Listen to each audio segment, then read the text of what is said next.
Greetings, everyone, and welcome once again to another Wednesday evening right here on the Sports Krib. As you all know, you can see our little advertising down on the bottom. You can subscribe and donate right here for the Sports Krib on ESPN. Excuse me, ESPN. I wish, but no, right here as we have on our YouTube show.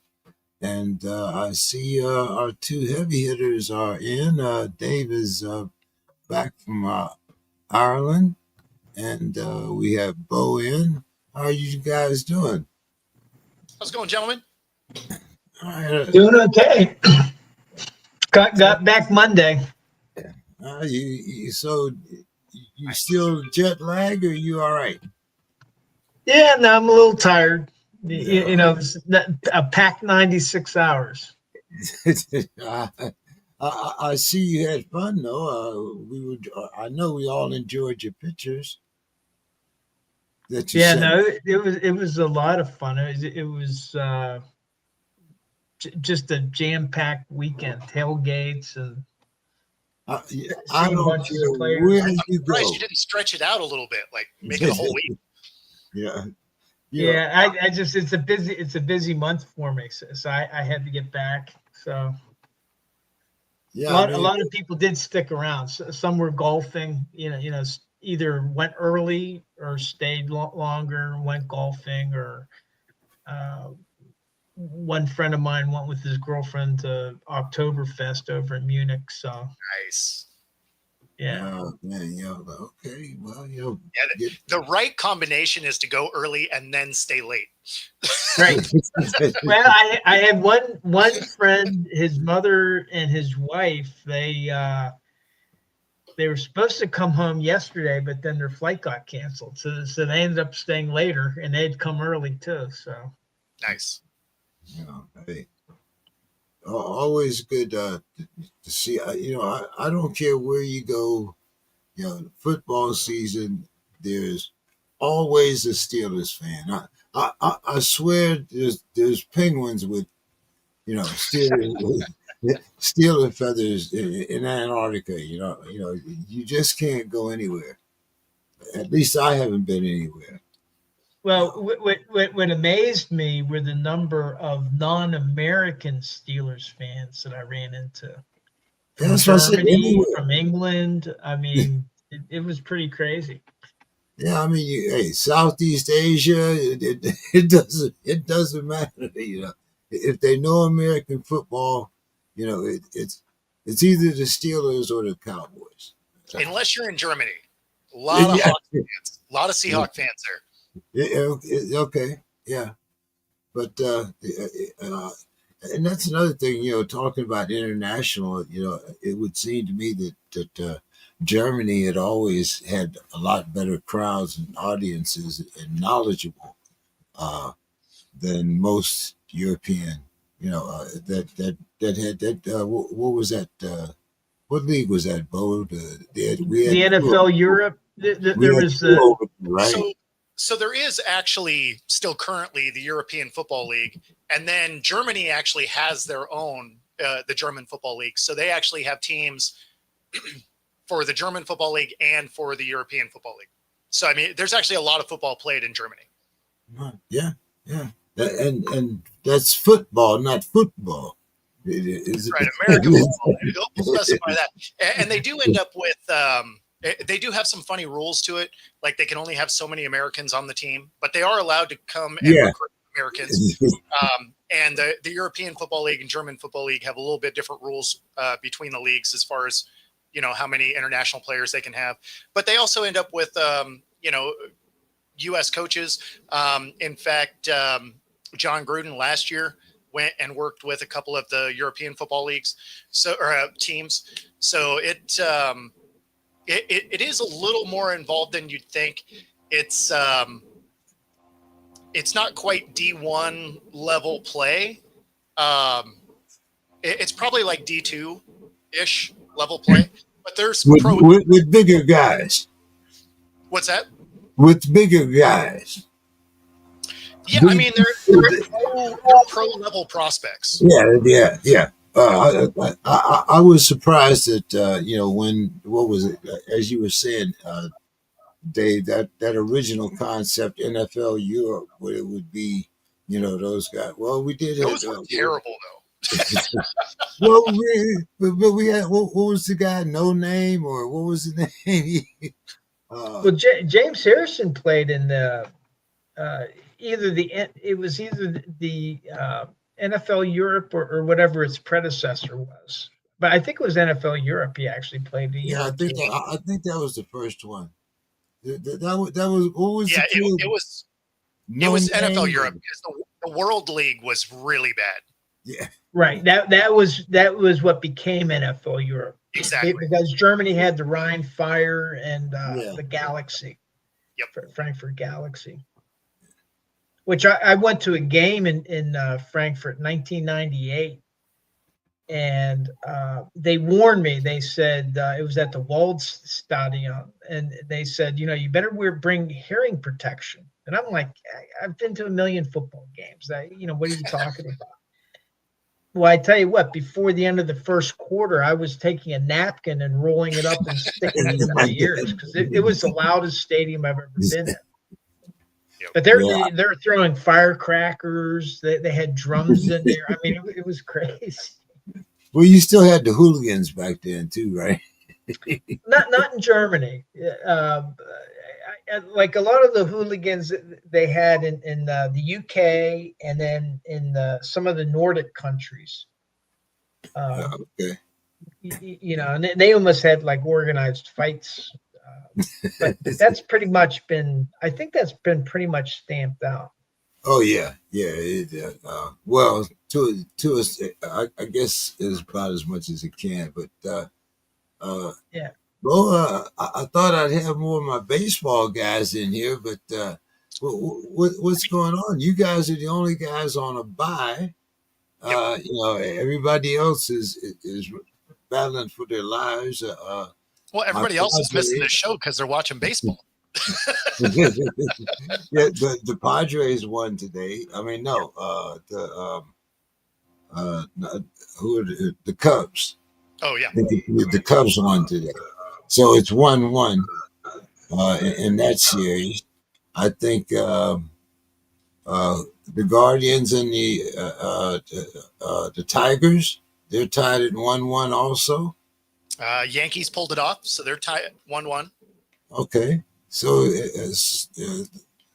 no sweeps then. Everybody's in, right? Everybody's 1-1.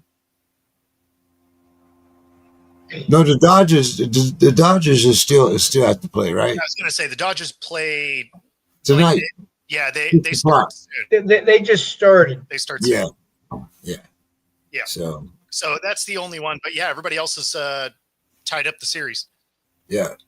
So, Dave, any word about what's happening with the Pirates, guys, the whole 9 yards? Well, the Pirates, they had fired their manager and hired Don Kelly as an interim manager, and they just extended him.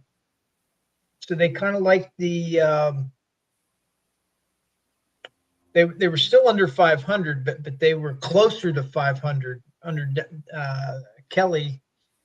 And he's from Butler, PA. So he's kind of like a guy that grew up with the Pirates. And so they're hoping that they can help make them more competitive. But until the owner starts investing in the team, nothing's going to happen. That's the first thing that has to happen. But they did extend this Don Kelly. So, we'll see what happens in next year, 2026.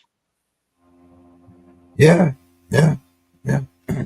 So, what's going on with your Mariners there, Bo? I mean, you're getting a little rested. Is having a bye as important in baseball as it is in football, or you pray for that bye and getting healed up and all. Is it as bad in baseball or as it is in I mean, sport? so it depends, right? Like in some ways, if you're on a heater going in, sometimes it's nice to keep that rolling, right? Not take time off. You don't want to break, the momentum that you have going on, right? Like if you kind of like the Guardians, right? They're on a heater coming in, right? It's good to just kind of keep that momentum going. Now, if you're a team that maybe backed in to the playoffs, maybe you don't necessarily want a first round, like the Tigers, right? You may not want the first round, right? You may want a little bit of a break to try and break up what's going on. When it comes to the Mariners, they were on a heater, but then they got swept by the Dodgers heading into postseason play. So having the time off isn't terrible. They get Wu back, who was day to day. So having a week off before you're going to play a game, basically means that you're going to have your full complement of pitchers back. So in this particular case, I do like the bye week for the Mariners. But I mean, I feel like whether or not that bye week is good for you is situated. Like if I'm on a heater, I'm okay with having, an extra series to try and keep that momentum alive. But, it's one of those you could kind of go either way. But we have some injuries that we get to recover from, so it's good for them. Yeah. Any predictions? Got to see who we play. I mean, I know where your heart is, but Yeah, so if we play Detroit, I like our odds. If we play the Guardians, that'll be a much tougher series for that exact reason, is they were super hot coming into the playoffs. You win the first round, then you go into, the divisional round that you're now playing a team that has been resting. So you're ready to rock. There might be some rust, So, I mean, there's I'm hoping for Detroit because I think that'll be a better matchup for the Mariners. But either team's dangerous. I mean, because if you remember, Detroit was one of the best teams in baseball for 4 months. They're the 15 and a half games ahead. Exactly. So, I mean, if they somehow turn it back on, I mean, they're as tough to play as anybody. So I think the only team on the AL side that I don't want to see is the Yankees. And just because the history, including this year, but I mean, just throughout time, they play the Mariners very tough. The Mariners struggle against the Yankees. They've knocked us out of the playoffs a few times. So it's that's a team I'd rather not see. Realistically, if it's the Guardians, Detroit, hopefully Boston pulls through. Those are the teams that I would be more apt to see. The Yankees are probably the only one on the AL side that would be scary. Yeah, but if you're facing the Guardians, you're playing a team that won 20 out of their last 25. No, exactly, and that's why I say like they're a dangerous team coming in because they were on a heater. They dropped the first game to Detroit, but they beat them up earlier today. yeah, and they won 18 out of 20 to get there or something like that. And like I said, Detroit, exactly. Collapsed from 15 and a half games ahead, to backing in. So hey, but we'll see. We have no Texas teams in the playoffs, Bo. Yeah, no. That's entertaining because my morning show has a Houston fan, so that was fun. Not that we can really talk too much. They have rings. The Mariners have never even played in the big show, and this is the first time. 2001, something like that. No. We've actually never been to a World Series. Never. We're the only team in the league to have never been in a World Series, and we're one of 6 teams to have not won one. So, I mean, the Mariners are in some rare air and not in a great way. Oh, my goodness. Well, let's see. Hey, we might as well talk some football. But what's happening out there in the pack the prison conference. You know what I'm talking about. West Texas. The state conference. Yeah, the state. Sorry Yeah. about that. Not Pardon that. The hard. What was the movie? The Replacements. Yeah, the Replacements. exactly. Yeah, I mean, unfortunately for the Pac-12, they don't even have those schools yet. So the Pac-12 is actually just still Wazoo and Oregon State. So it's a two-team conference. Wazoo played the Huskies, so we did sort of get the Apple Cup, although it was weird to see it in September and not at the end of the season. But unfortunately for Wazoo and Oregon State, neither team is good. The Huskies win and beat them up. The game that was interesting was actually the Ohio State-Washington game this last weekend. Yeah. And, that one was it was encouraging if you're a Husky fan, right? Because outside of the fact that they got very vanilla with their play calling when they got into the red zone, they were actually in position to score on Ohio State a few different times. And so, I mean, the score didn't quite mirror exactly what it looked like, but I liked how closely they played, even though the score doesn't reflect it quite the same, that Washington played Ohio State. I mean, especially for an unranked team that really only played, nobody. They played Colorado State, UC Davis, and Wazoo up to that point. So, they were 3-0, but they hadn't beat anybody. So for them to at least show up against Ohio State, it gave you something to be encouraged about, made it look like if they make it to a bowl game, they could actually win a bowl game. Yeah, hey, they look better than Cincinnati. I mean, not that's. Man, we're setting the ball low. Like, I mean, Mr. Scott, how are you this evening? I guess that's how he's doing. He's like, yeah, I saw this bow guy. I'm out.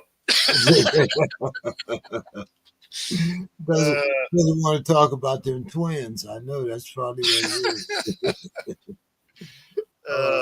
That's awesome. So, your Penn State, Dave. We talked about them all. All preseason. The guys they were bringing back, how important it is for Franklin. Your take. What happened this weekend? Well, it's not a surprise. He's something like what is it, 2-18 against ranked opponents. I mean, his record is just horrendous. And Aller is, I think, 0-6 against. I forget how they said it, top 6 or top 10 teams, something like that. He's Aller himself, the quarterback, is 0-6. And hey, I mean, they were playing in Penn State. One of the things I mentioned the other day is Oregon played last week where Penn State took a bye. And the question was, well, is that a wise move? And Oregon kind of jumped on Penn State, it seemed like. I wasn't able to watch the game. It was in the wee hours. But, I read a little bit about it. And they were down 14 points and had to scramble just to get to tie the game up, Penn State. And then Aller threw an interception in the second overtime.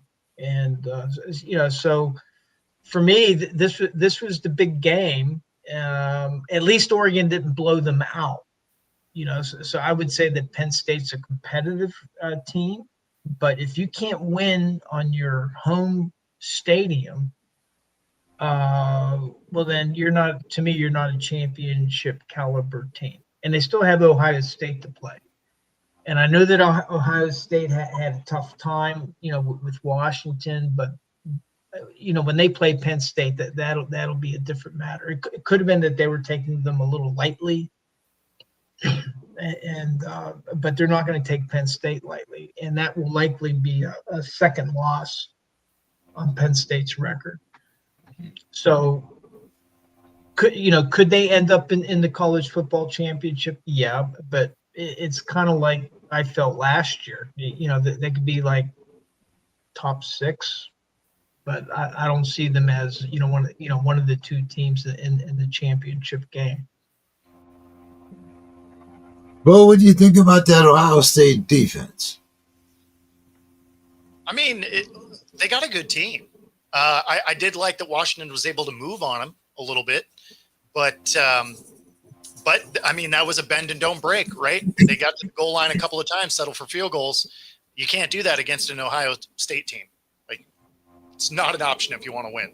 So, a lot of champions can get that rate.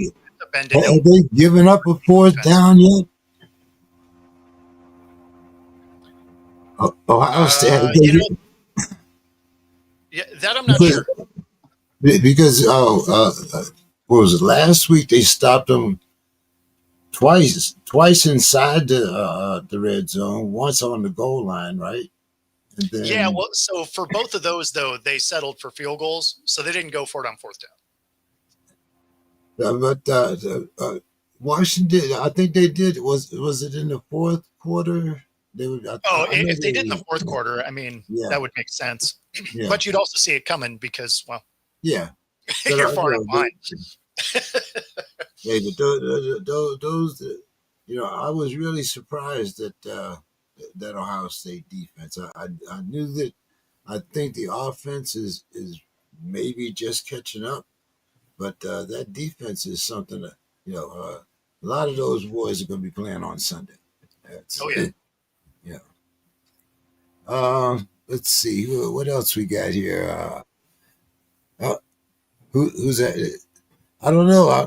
I'm scared to let anybody else in here. So. No, he didn't have the right moniker up there. That's there you go. Okay. Oh, it's a vision problem. He couldn't see himself being here. I got you. No, I think during Bo's soliloquy, it just went down. There it is. I think that's what happened. So I actually had to go get on the other computer. I was trying to use my main one where I have the whole TV set up, but I have to use this one. So. Oh, okay. So greetings, gentlemen. Greetings, gentlemen. Dave, I really want to hear about your experience at some point in the broadcast. I'm sure that was it looked like it was quite a game. I mean, it was really I don't know what to say about it. I mean, I really, Pittsburgh ekes out a win, so I'm sure you were happy and very giddy, and so. Yeah, I'm looking forward to hearing about that. All right. And Mr. Hayes, how are you doing this evening? Doing great. I likewise. I want to hear about Dave's experience in Dublin, and yeah, I love travel logs, so let's hear it. Yeah, and I need to hear about Dallas too from Don. I need to hear about the Dallas. It's a great tie, and so. Well, before we go through that, we were talking a little baseball, and you and Don kind of have something in common. I was telling Bo a little earlier, this is one of the first years that we don't have a Texas team in the playoffs. Yeah, it's been a while. I remember, I guess 3 weeks ago we talked about baseball. I said, Rangers aren't going to make it, but Astros they'll go and run. They'll eke in somehow, and I guess I'm not an Nostradamus after all because it didn't happen. Mr. Scott, y'all just fired everybody, right? I mean, you half the team, the manager. I mean, did the Bat Boy survive? Will he be back? It's pretty hard, to blame the manager when you trade half the team. I mean, it's kind of like, how is it, but again, he has been pretty much middling as a manager. They really lost out on that Carlos Correa deal because he really hasn't been healthy or actually been the player that he was down in Houston. And then in the offseason, he, tricked the Mets to give him $350 million until he took the physical. And they say, no, you're damaged. We're not giving you that money. So then he goes to San Francisco, and they're going to give him $300,000. And they look at his, he couldn't pass the physical. And they said, no. So he comes back to the Twins, and they give him $250. And he says, oh, I wanted to be here the whole time. This was my first choice. This is where I'm so glad it happened. And he was still hurt. I mean, so. Yeah, and then Buxton, this is the first year he's been really healthy for most of the year.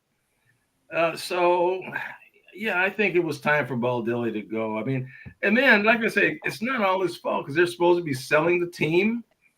They said the team was for sale and everything was in flux, so they didn't know who was going to buy. And so, yeah, it's very tenuous, and I'm sure Baldelli's probably glad that it's over.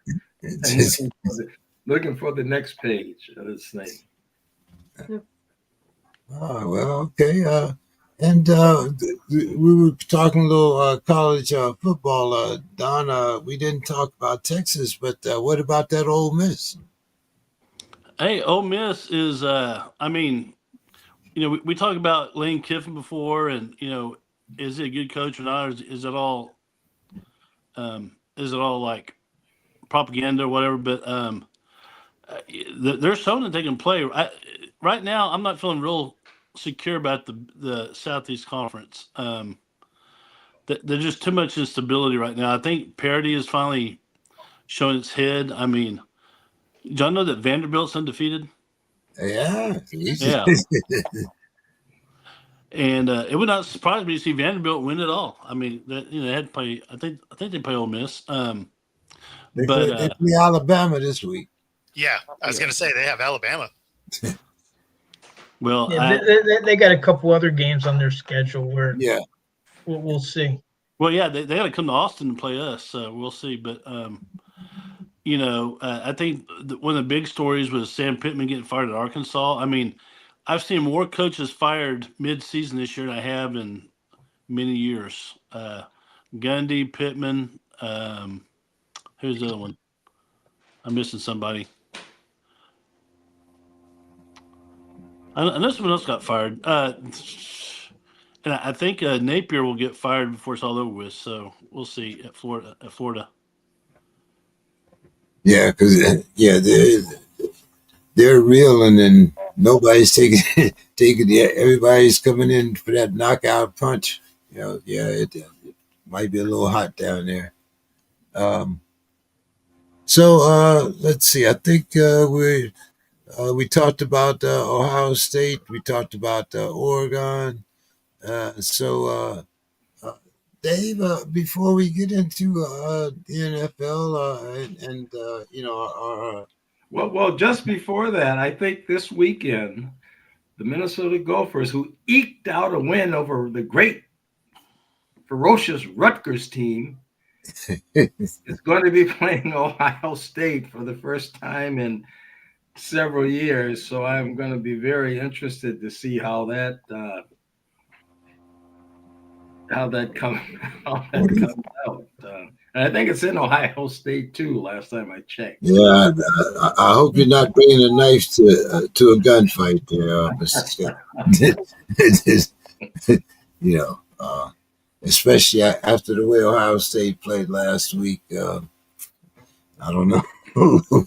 Well, upsets happen. Upsets do happen. So yeah, they do. They do. They certainly do. So let's talk a little bit about some of the things that happened last week. Bo, you guys eked out a victory over the Cardinals, 23-20. Kicked that last minute field goal. Bo, how do you feel about your Cards? I mean, about your Seahawks? It's funny because it kind of went about how games with the Cardinals go. Divisional game, and it's funny because for whatever reason, Seattle finds ways to win in Arizona, and then Arizona returns the favor when they come to Seattle. So, it was a game that I picked Seattle to win. Wasn't a homer pick. It just based on history, they do well there. It didn't need to be as stressful as it was. They kind of stopped playing about halfway through the third quarter, and then Arizona started moving the ball.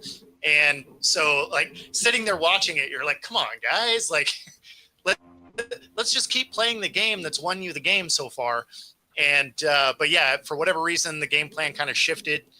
Arizona started getting in a rhythm, and so yeah, I mean, it's a good thing they were able to get the ball back and move it close enough to get that field goal. But yeah, it didn't need to be as stressful as it was. But what about a grade on Sam Darnold?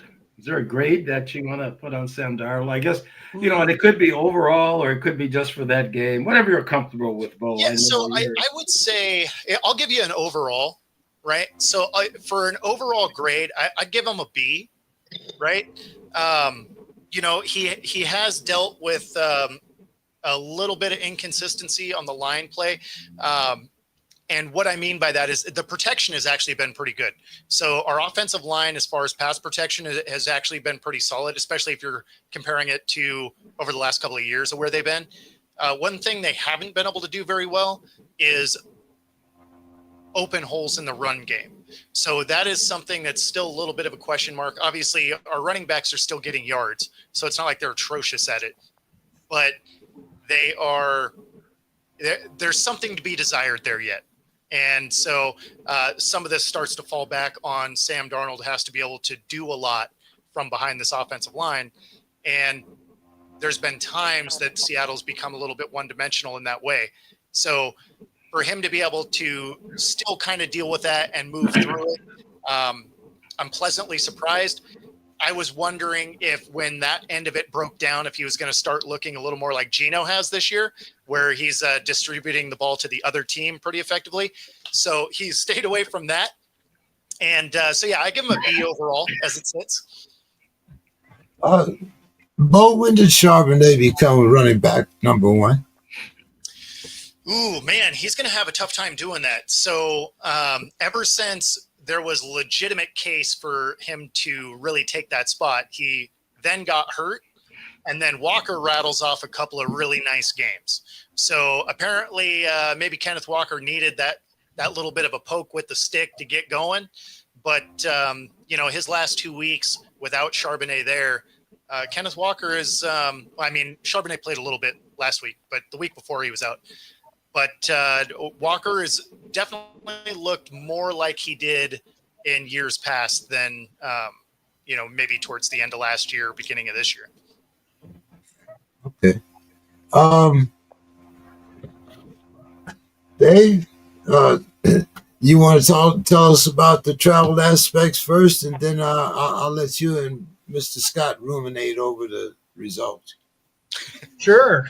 Yeah. So, I mean, for me, what I did is just because of what my schedule was like, I flew out Thursday at about 6 p.m. out of Dulles and got back home about 6 p.m. Monday. So it was 96 hours essentially. So, but what was kind of interesting for me was even in Washington, D.C., I started to see Steelers fans.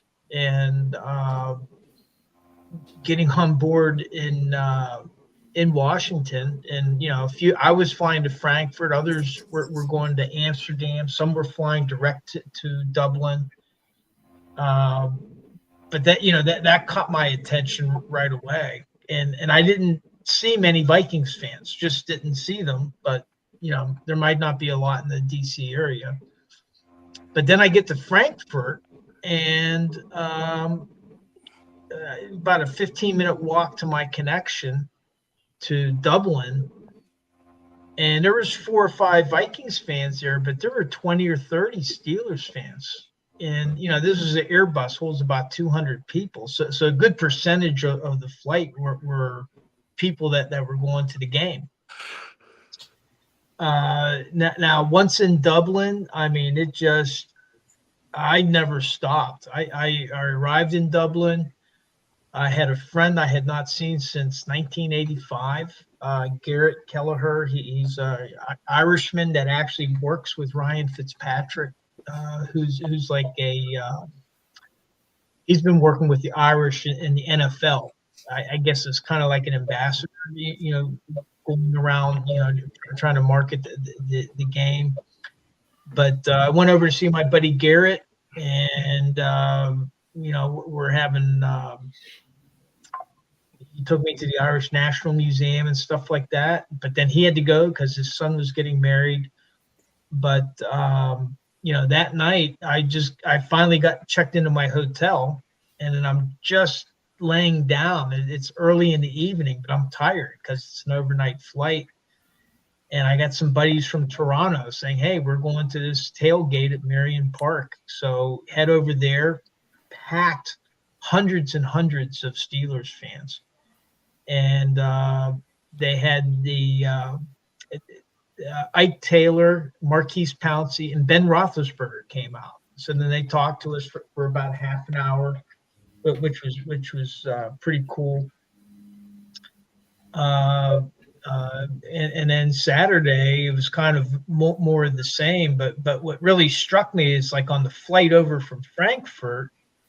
Well, I mean, the one guy was from Frankfurt, Germany. He was a Steelers fan that we had actually both gone to the same Frankfurt Galaxy game back in 1998 when Ernie Stautner was the coach. And Ernie Stautner was the first guy to have his number retired as a Steeler. He was born in Germany, and he coached the Frankfurt Galaxy. And so that was kind of cool. And then the two kids sitting next to me were from Leipzig and, in their 20s. But what they were telling me is that the NFL is really getting more and more popular in Germany. And I found that interesting. So now, back in Ireland, we're hitting the pubs, and you're running into former players all over the place. We ran into Marquise Pouncey in the Temple Bar district, and so that was a lot of fun. I mean, we just really pushed it out. The day of the game, we went to a tailgate. The game was at 2:30, so on the East Coast that would have been about 9:30. In the mornings, 5 hours difference from the East Coast. But at 10:30, they had a tailgate about a 15-minute walk from Croke Park, which is it's the largest stadium in Ireland. That's where the Gaelic football league plays, and holds about 82,000 for Gaelic football. But at the tailgate, it was raucous. There was even more fans. But then all of a sudden they say, okay, well, the tailgate's over. It's time to walk over. Just follow the signs for Croke Park. So we just started walking. And it was like we're walking through these like little residential areas with these townhomes. And it reminded me, sometimes you've seen on videos of like these big soccer matches when the local fans are walking to their game and shouting. But I mean, it was massive, thousands of people. And I got to say, there was a lot of Vikings fans, but it was probably 4 or 5 to 1 in terms of Steelers fans to Vikings fans. And it might, maybe because it's technically the Steelers home game. And I'm not sure why there was the disparity in the numbers of fans. But then we marched to the stadium, and then you get inside. And I have to say, it was like college atmosphere. The game itself, it was like attending a college game. And so it was a good mix. There was a lot of Americans, but a lot of Irish and a lot of people from all over Europe that had come to see the game. So after the game, Steelers fans, we were happy. We were hitting the pubs, and I woke up the next one. I had a 6:30 cab ride to the airport, and I was back home 96 hours after I left. So that was basically the way it was. But it was very Ireland. Dublin was easy to move around. They really there were some people that were against having the NFL there, but it was more political. It was more like, these are the guys that are supporting the Holocaust in Gaza or something like this. But that was a very small minority. The vast majority of people were very, very welcoming. The pubs were all packed. The restaurants were packed. The streets were packed. The stores were packed. So I have to think that the businesses were very happy to have that NFL game there, because a lot of people were shelling out a lot of money. They even had a little Steelers store there. They had I got I don't know if you can see my terrible towel from Croke Park, and so it's cool. And what they're trying to do, they're definitely trying to market the international game. And I think that once they go to an 18-game season, I'm convinced that they're going to try to open up a new slot, like a 9:30 slot on Sunday, so that you have a 9:30 game, 1 o'clock game, 4 o'clock game, and then Sunday night football. And the way they'll do it is they'll require every team to have one international game, and then that would be 16 games. And they could have a new time slot to make even more money. So, so Dave, when you were over there, did you imbibe at all? I was just questioning. You mentioned, the parties. Well, they say when in Rome and do as the Romans. What kind of question is it? The man said he went to 26 pubs. You think he just? I don't know. I mean, definitely had some Guinness Stout and the whiskey bars. Right? Had some Redbreast whiskey, Redbreast 27, which was really, really good. But yes, I did imbibe while I was there. But Bo, you were going to ask something? Oh no, I was just saying.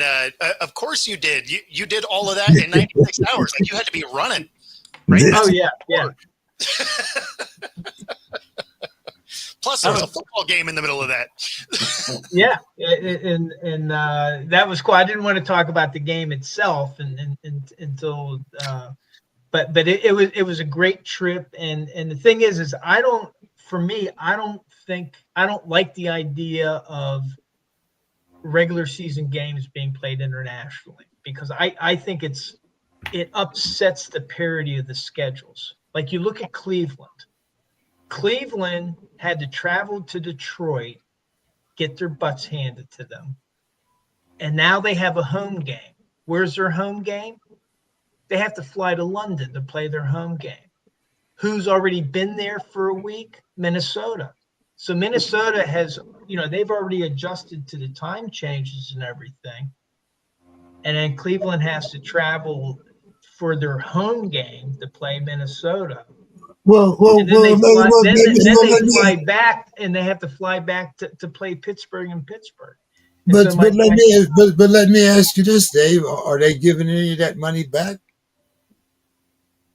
I mean, don't they still get their salary? I mean, they're playing football, yeah, right? But the thing is to me, it's a matter of schedule parity, and so what happens is you got some teams that are going to be jet lagged, and they're playing at a disadvantage.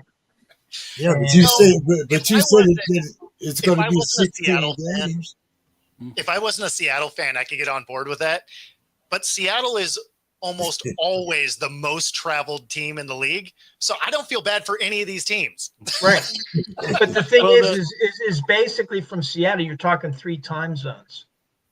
Here, now all of a sudden you're talking 5 to 8 time zones. And if you're a West Coast team, it's even worse. No, exactly. Like, we were just in Germany. For Pittsburgh, it's 5 time zones. For Seattle, it'd be 8 time zones. And so that's my issue with it. Now, on the other hand, I had a fantastic time. And I put a poll on my X account asking, where do you want to have the next, if Pittsburgh has to go back to an international game, where do you want to go? Well, 200 people answered. There's like 74% want to go right back to Dublin, or they want to go to Germany. The old man was the old man used to be an ambassador there, so the Steelers are. Right, they own the stadium. Oh, yeah. The owner, the great guy that Dave always, the Rooney fan, they own the stadium in there, didn't they? In Ireland? Yeah. No. Sure? Croke Park was built around 1890. And actually the gate I went into, just a little bit of history, it's called the Hogan Gate. Well, Hogan was a Irish Gaelic football player from Tipperary, and they were playing a Gaelic football match at Croke Park in 1920. I think it was 1920, whenever Bloody Sunday happened. And the Royal Irish Constabulary, who was kind of aligned with the English, they came in and shot the place up, and he was a player that was killed along with about a dozen fans that were there to watch the game. So that stadium has been, and actually a lot of the Irish were didn't like the idea of having an American football game played, because they don't even play soccer games there. Because soccer is kind of a secondary sport in Ireland, and they play at other stadiums, but not typically not at Croke Field. And it's interesting. Is Gaelic football, is that rugby? Is that?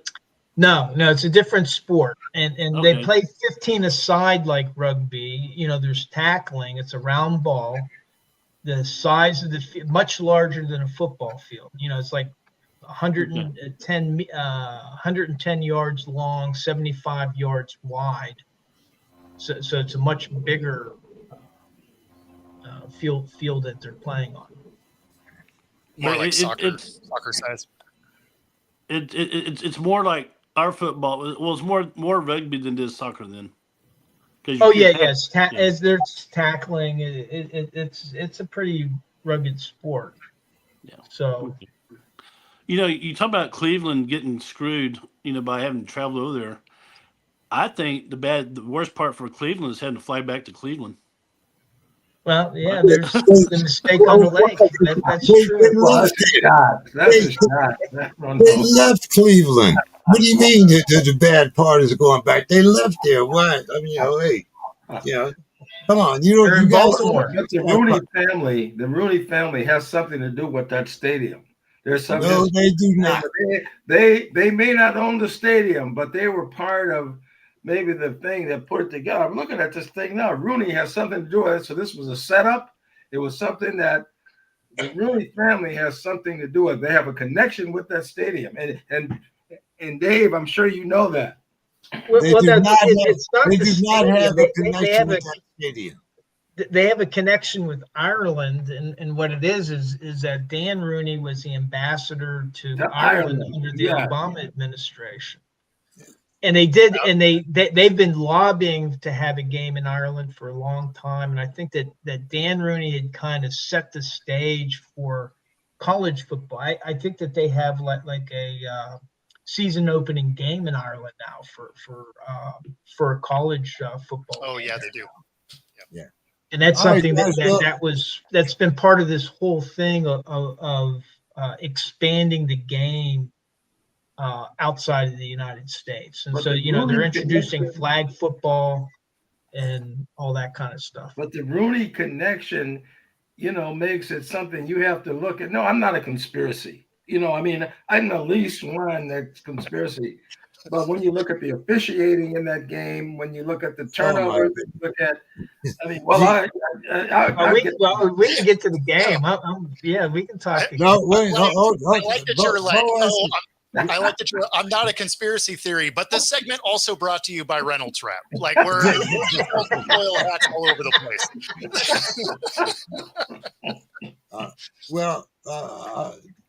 There was a much more interesting game than that. But go ahead. I'm gonna Bo. You still leave it in about 10 minutes, right? Yeah, that's great. Okay. So, Don, 40-40. What the hell? I mean, and I guess you could say Micah Parsons has the last laugh since he saved a touchdown, right? Yeah, make that point. Yeah, definitely. I figured Green Bay would win. I didn't figure that the Cowboys. 80 points, Yeah, please. yeah. I think the Cowboys could hang with them, especially not having CeeDee Lamb but I'm gonna put my hats off to Dak. I mean he moved that offense pretty well but yeah, it was just a crazy ass game. George Pickens had a heck of a game. He did. So he stepped it up. So maybe I should reevaluate my take on Dallas this year. Nah, they're gonna choke. Never mind. I don't know. Waller came in and looked good. Yeah, I guess this is one week that Mr. Scott can't say that Pickens can't catch, and we are. Maybe it's being in Dallas, Mr. Scott. Who knows? Yeah, I have to give it to him. He looked good, and I was really surprised by DK Metcalf. I mean, boy, this guy he looks like Terrell Owens out there. He's fast, he's big. Yeah, Pickens, yeah, he turned it around. So he's gonna have to keep turning it around for Dallas to.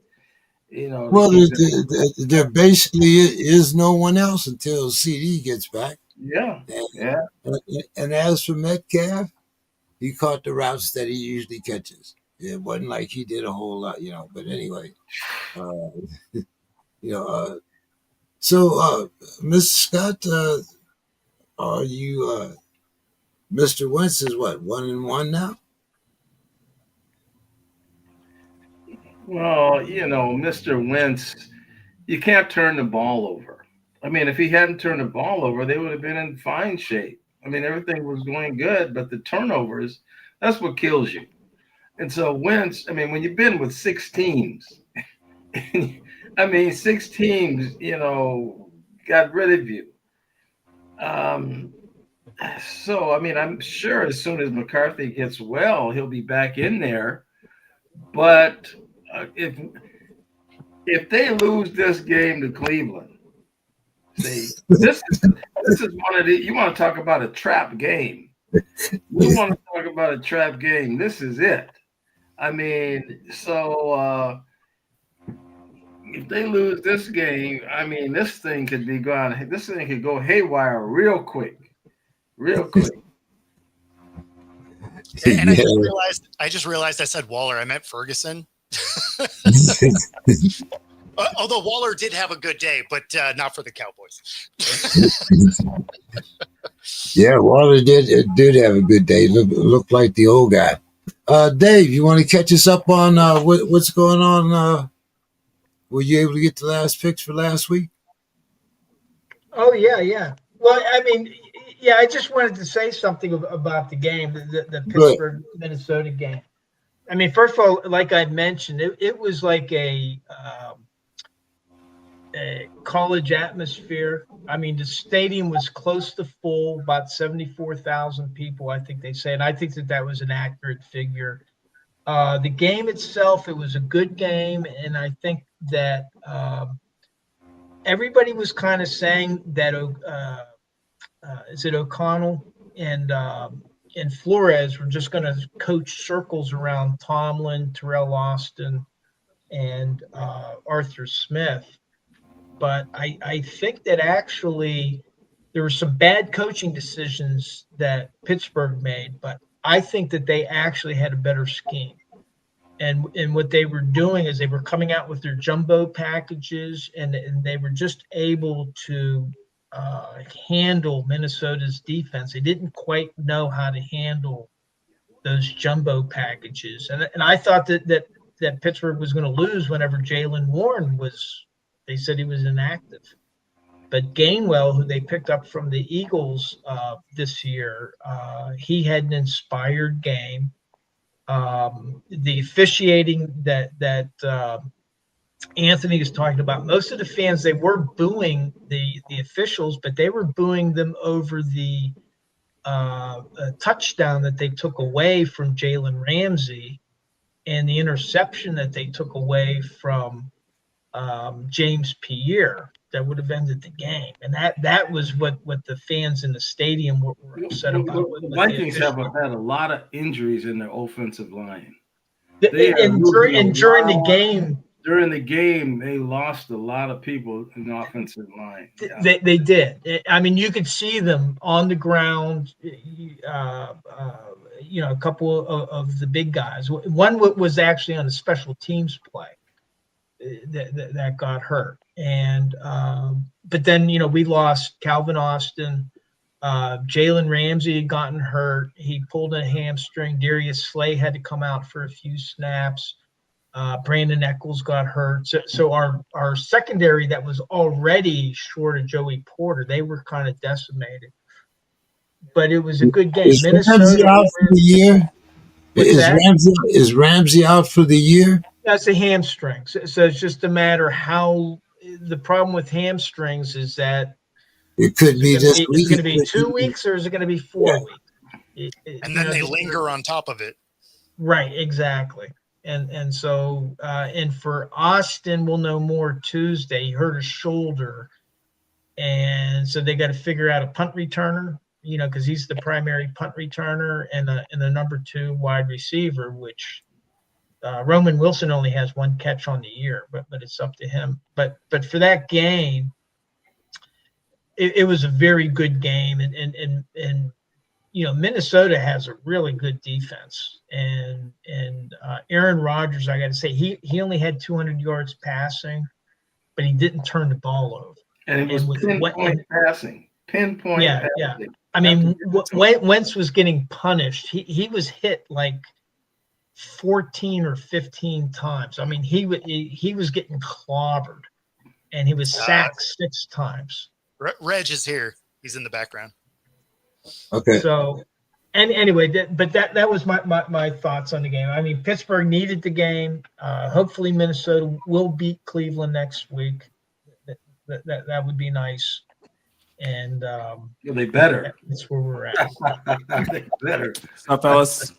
Hey, Reg. Oh, Reg. Bo, you want to give us your final thoughts before you get out of here? Yeah, so, my final thoughts last week, I said watch the WNBA because it's about to be real interesting over the next month. And it is already delivered on that front. Fee, one of their bigger stars, absolutely barbecues their commissioner and the WNBA leadership. So this is going to be a ton of fun to see how this dumpster fire continues to burn. So stay tuned. That's hilarious. That's off the court. All the excitement off the court is what you're describing. Coach went ballistic. Yeah, well, it's because of their CBA agreement, and they're trying to not pay them.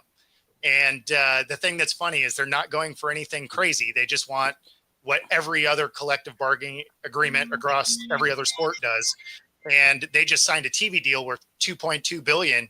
And instead they're like, you should be lucky that we're paying you to do this with all the other leagues paying more than the WNBA does. In fact, the unrivaled league that just got created is going to give you more for 11 weeks than the WNBA pays them in 4 months. So the fact that their leadership is just like, oh yeah, you're lucky that you get to play here. It's like, no, there's basketball to be played everywhere else, more lucrative. Who's the player association president for the WNBA? NECA. So she was a Seattle Storm player. Yeah, it sounds like she didn't do a very good job negotiating for the Players Association. No. So basically what it is on the ownership and WNBA side, they don't want to give up any of the new money coming in. They're basically saying, hey, we understand we're only giving you $70K right now. We'll give you 200 maybe. And they're going to go from basically making nothing to making over 200 mil a year. So that's not really on the Players Association. That's more on the ownership not budging at all. The thing that's funny is they're not even trying to be competitive with the other leagues that they're competing against. So there is some interesting points within the not only from the commissioner side, but from the ownership side, that, the next 30 days are going to be crazy because the current CBA expires at the end of this month. That's interesting. Does that league still make money? Has that league made any money yet up to this point? No. So they've been supplemented by by the NBA. And so this moving forward is going to be what catapults them into a legitimate real money making machine. And you watched every league go through it, right? Like there was a long period of time that the NBA didn't make a lot of money, and then it catapulted forward. The NFL didn't for a long time. That's why it started out as a nonprofit, right? And then back in 15, the government was like, yeah, I'm pretty sure you guys make a profit, so we gotta change how you're structured here. So, all of the leagues have gone through growing pains to finally get to where they are, but they're not asking for anything absurd, right? Again, they're asking for the same kind of CBA that the NBA has and the NFL has, and I mean, so it's not unprecedented. And yeah, to your point, like if they were trying to do this the last time, where they're supplemented and losing money, sure, it's tough to ask for a raise on a company that's not making money. For a company that you just helped get to record profits, you would hope that you can now get that raise that you've never been able to get. So, I don't know. The next 30 days is going to be pretty crazy, especially when you think of about 90 to 95% of the league's veterans aren't under contract because they knew this CBA agreement was coming. So their whole league could just be like, you know what? Cool. We'll all shift to unrivaled, and best of luck. Hope it works out. All right, bro. It's going to be fun to watch. Thank you so much, bro. Always appreciate it. Well, guys, we're going to get to the picks because Dave has to go at 7:30, and then I can harass Reggie a little bit about his Braves and a couple other things. But we don't really have to talk about it. If he shows up after a win, no reason to speak about the Braves. After a win, the man from Atlanta shows up after a win. Wasn't here last week after a loss. Well, a win across the board here, you guys. This happens to be all my teams won, and this just happens to be the time that I had available, guys. And here I am. I'm here ready to talk about all my teams. Coincidence.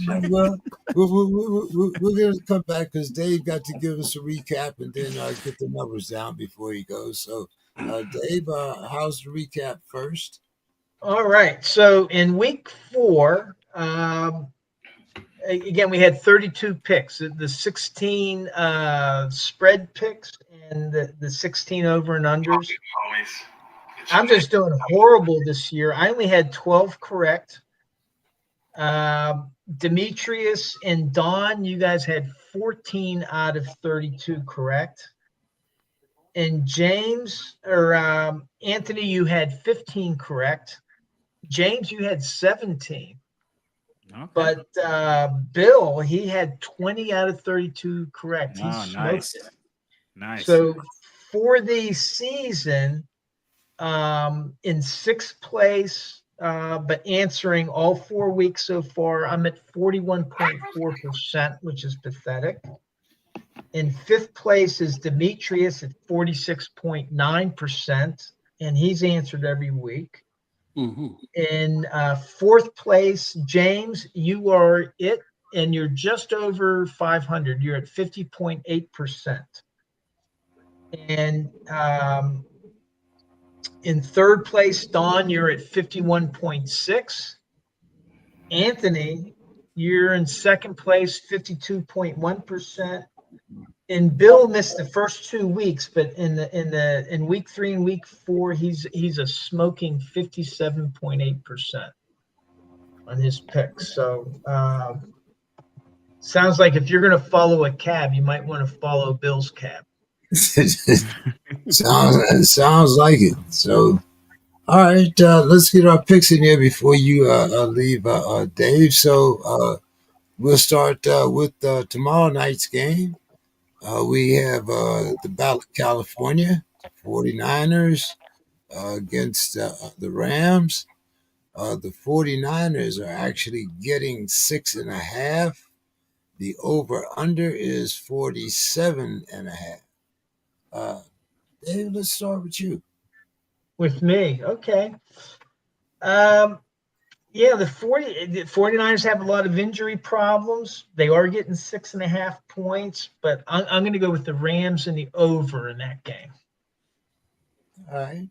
And, of course, we had the early Sunday game. The Vikings, they are actually giving the Clowns 3.5, and the over-under is 36.5.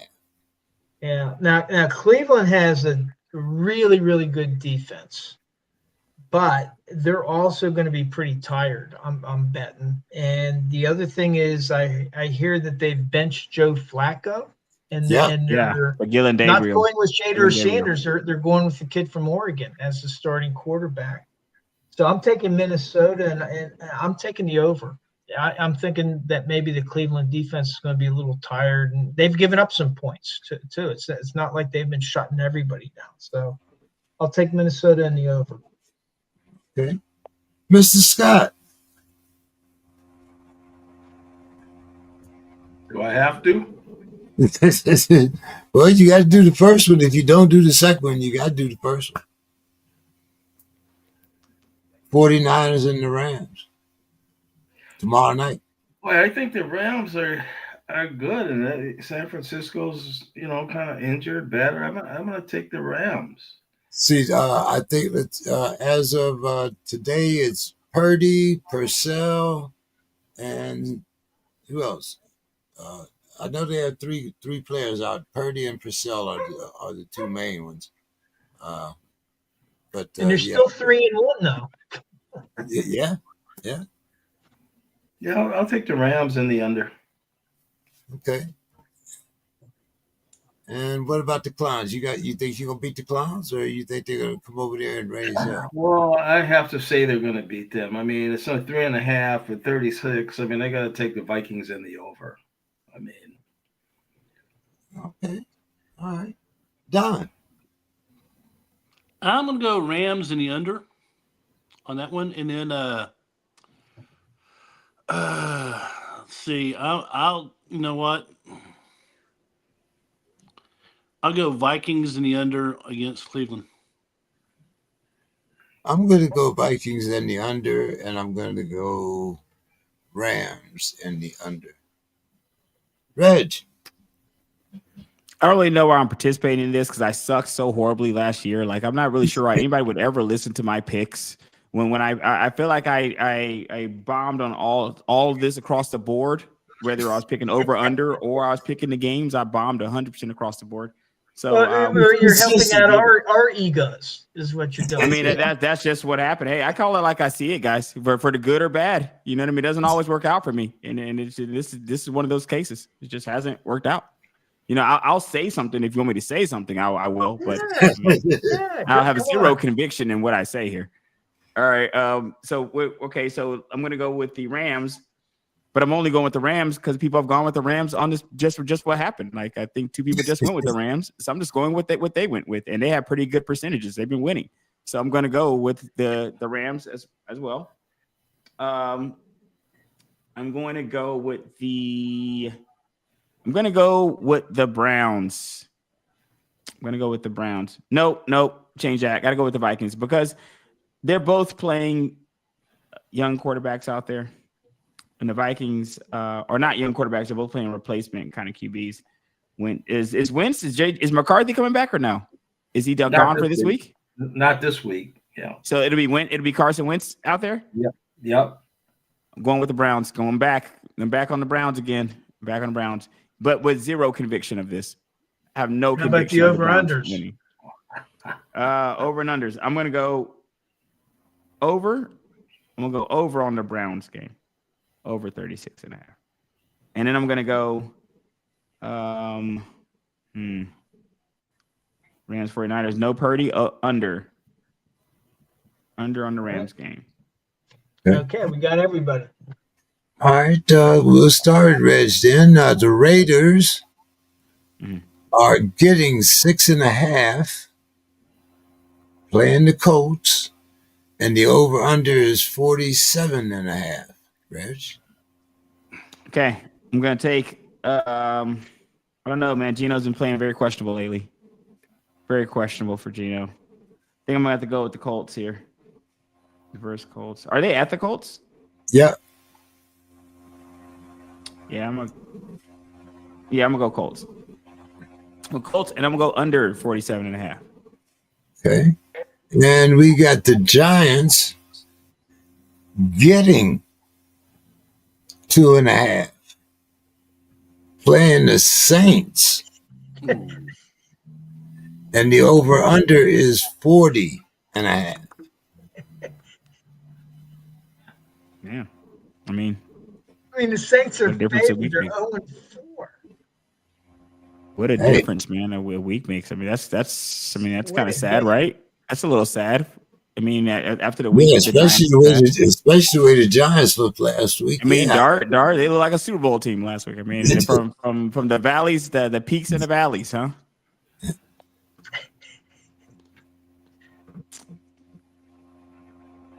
Are you asking me a question, or am I? We're waiting for you to make a pick. I'm never going to pick the Saints. I mean, I'm just going to tell you that right now. That'll never in life happen. I'm a Falcons fan.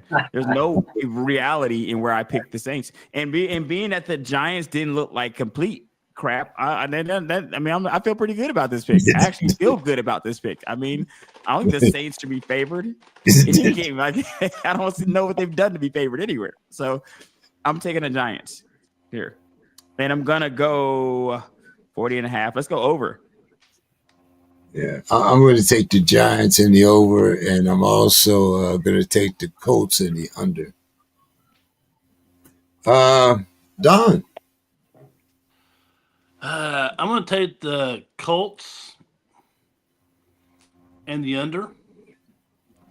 And I'm going to say, screw you, Spencer Rattler. Goodness. And the Saints. I say all the time. Yeah. So I'll go to the Giants in the over. Okay.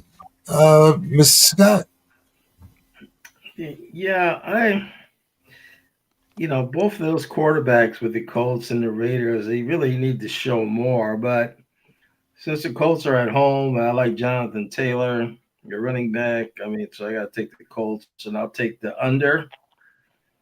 And, I got to take the Giants, and it'll probably be an over. Yeah. Dave? Okay, I'll take the Colts in the over and the Giants in the over. Okay. Let's see. So going back, Dave, the Broncos are getting 3.5. They're playing at the Eagles. The over-under is 43.5. Yeah, this might be a good game. Yeah, I think so too. I'm going to go with the home team in this case. I'll take Philadelphia in the over.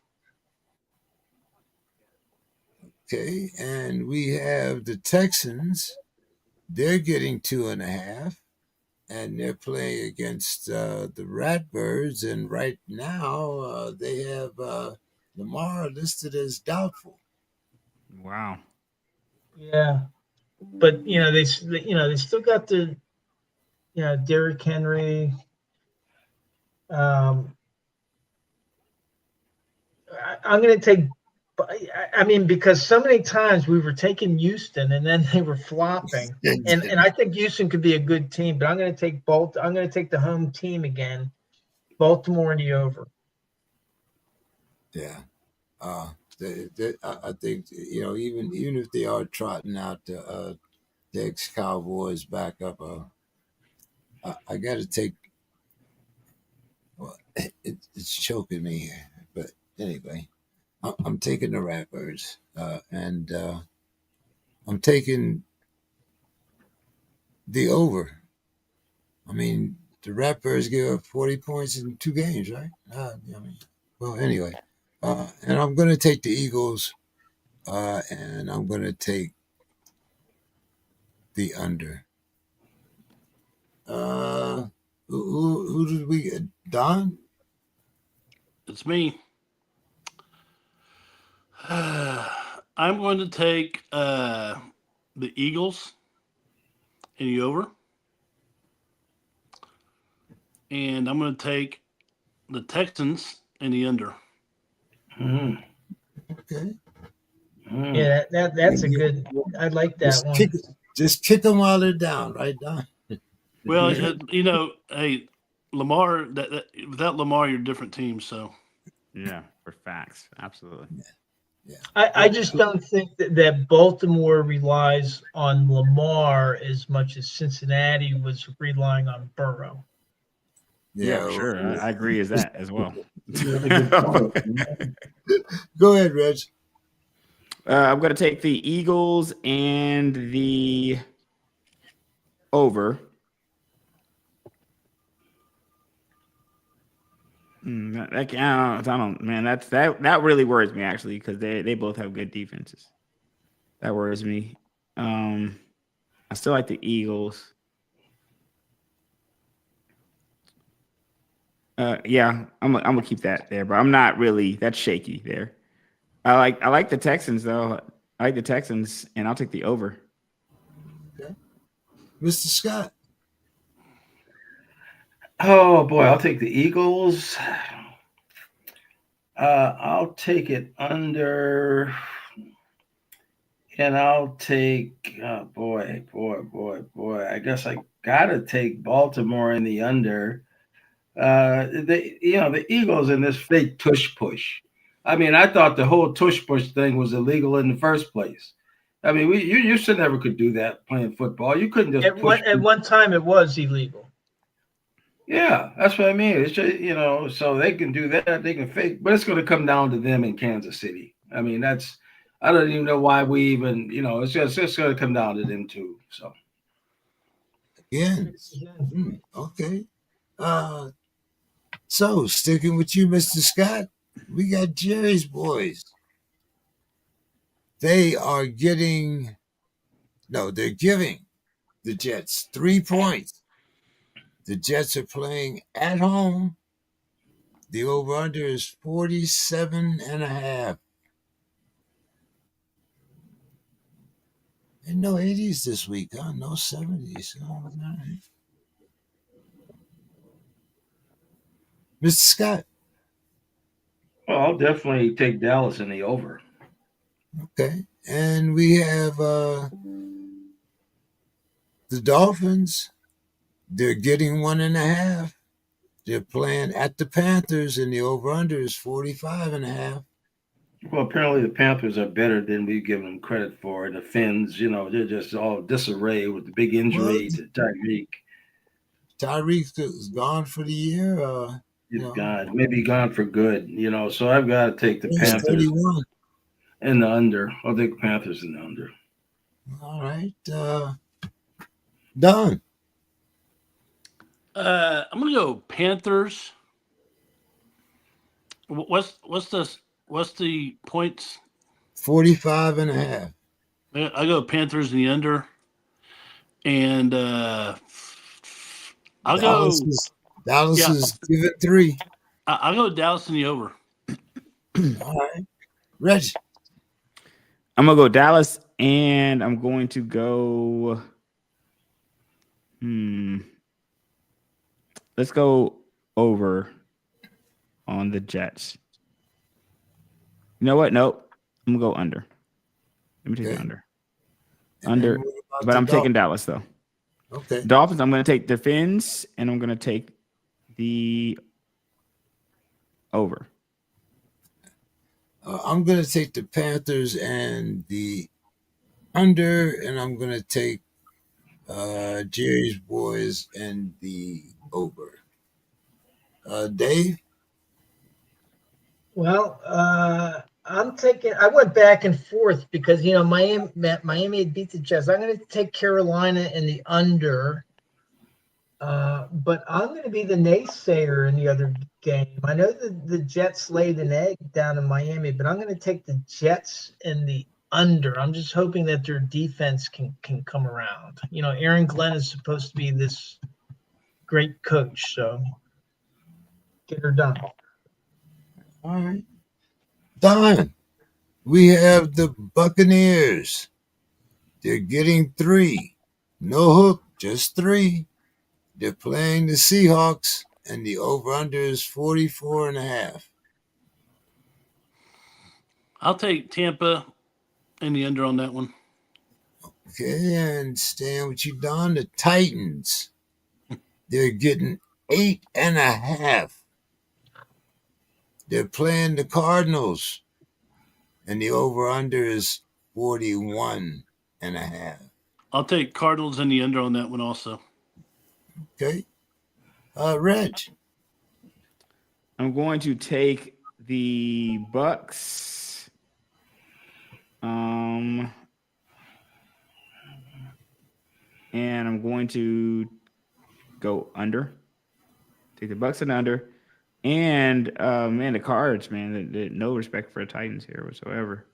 Well, they're playing at Arizona. Playing at Arizona. Okay. Yeah. Points in and of itself. All right, so let's go Cards here. And I'm gonna take the man. I would like to take the over. It's just the Titans, man. Haven't been showing anything. Haven't shown anything at all. I'm gonna go under. Take the under. I'm gonna take the Cardinals and the over, and I'm gonna take the Seahawks and the over. Mr. Scott. Oh, I'll take the Seahawks in the over, and then I don't think Cards can cover 8.5 over anybody. I mean, I'll take 10. I'll take whoever they play. You got to some money out, Mr. Scott. Yeah, I'll take the Titans and the over. Okay. Who do we miss? Dave? Me, yeah. So I'm going to take Seattle and the over. They impressed me when they beat Pittsburgh, and I think they're a pretty good coach team. And then I went back and forth, because Arizona lost James Conner, but then is it Benton? They lost Benson also. Yeah, they lost Benson. It's the DeMarcado right now, and I think Michael Carter. Oh, because Benton was doing really well. He's doing well on crutches now. Yeah, he's in IR. Well, I was going to take Arizona in the under, but now I'm going to go back and I'm going to take Tennessee in the under. Okay. So let's see. Dave, we'll stick on you here. The Lions are giving up 10. They're playing the Bungles, and the over-under, Dave, is 49.5. Goodness. Demetrius will tell us that Detroit can score. And Cincinnati, they don't have Burrow. I'm going to take the over in that game. It's just such a huge spread, the 10 points. That's what worries me. But I'll take Detroit in the over. Neither Higgins or Chase have had over 50 yards since Burrows went down. Mm-hmm. Terrible. Go ahead, Reg. I'm going to go. I'm going to take. Or is it just that game? Is it only the Lions game that we're picking? Do you not pick? Oh no, I'm sorry. I'm sorry, Dave. The second game was the Commanders, and it's another game with no hook. The Commanders are -3. That means the Chargers are giving the Commanders 3. The Chargers are playing at home, and the over-under is 48.5. Boy, both of these are big scoring games, huh? Oh man, I'm changing I was going to take Washington in the under, but this is they're playing in the Chargers home field, right? Yeah. I'm going to take the Chargers in the under, but Washington could very well win that game. But I'm taking the Chargers. They're getting 3 points and they're at home. Yeah, that's the usual. No, you know. So, Reg, now you got So a vote. the Commanders are giving up 3. Is what you're saying here. Yes. So Commanders are The favored. Chargers are +3. Yeah. All right, so I think for the same reasons, I got to go Chargers as well. And I'm going to go over. The Lions it goes over to 48.5. That's what I'm hoping for that game. And the Lions are giving 10. I got to go Lions. I just feel like the Lions are so much better. They're so much better. No, I mean, Browning's had like one decent game, I think, since Burrow's been out. So, which game is that? They're 0-4, right? They're 0-4, but he had a decent performance in one of those games. His passing performance wasn't as terrible as it's been the last couple. Cincinnati's 2-2. Let me think. It was like one of those games. Let me think. I'm gonna take the Lions here. I have to. There's no reality of me taking the Bengals here. That spread would have to be probably like 20. And I'm gonna go under 49.5. Under. And okay, you took. I'm taking the Chargers and the over, and I'm taking the Lions and the over. Do we have to ask you, Mr. Scott? Well, I've already said the Eagles and Kansas City are the best teams. I'm sure Demetrius was having a conniption about that. He thinks he's making a fool of himself again. But I think I'm going to take Cincinnati to cover. I mean, I think that those 10 points, these crazy things are happening with these officiatings and these kickoffs and all this foolishness is going on. 10 points of protein. I'm going to take that. You only scored 3 last week, Mr. Scott. Well, that's last week. You know what I mean? Okay. So you go by that. You know what I mean? Okay.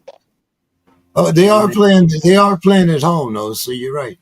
They're playing at home. Yep. So, and then the Chargers and Commanders, I think the Chargers, since they're at home, they should cover it. It'll be over. They'll both score points.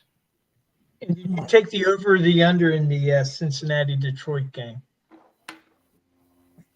Oh, yeah, I took I'm taking the under in that game. Okay. That's the only way to build a cover. It has to be under. Don. Yeah, I'm going to take the Commanders and the over. And then I'm going to take I'm sorry. I'm going to take Commanders and the under. And then I'm going to take Detroit and the over. Okay, dope. Dave, we'll be right on time here. So let's get your picks here for Sunday and Monday night. Sunday night, we have the Patriots getting 8.5. They're playing the Bills, and the over-under is 50.5. Man, serious business. I'm going to take Buffalo in the over. 5-0 Buffalo. And Monday night, we have the Chiefs giving the Jags 3.5, and the over/under is 46.5. Well, the Chiefs might be back. I'm gonna take the Chiefs in the over. All right, give us your final. Well, let's get everybody's pick before we do that. All right. Don? Chiefs and who?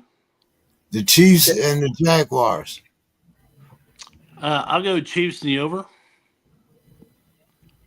And the Patriots and the Bills. The Patriots are Bills and over. Bills and over. All right. Reg. All right. It's gonna sound crazy, but I think I'm gonna go Pats. I think they're gonna keep it closer than 8.5. I think they're gonna lose. I think they'll lose. But it's at the Bills, right? Yeah. Yeah. Yeah, I'm gonna take the 8.5. Okay. Yeah, that's true. Same result. They're gonna lose either way. I'm gonna take the Pats, keeping it closer than that though. I'm gonna take it, and I'm gonna go Let's go over. Okay. And what about the Chiefs and the Jags? Chiefs over. Take the Chiefs and over. Okay. Mr. Scott? Well, the Pats have been surprising a lot of people, but I think that surprise is going to be a dud this time. The Bills in the over, and the Chiefs.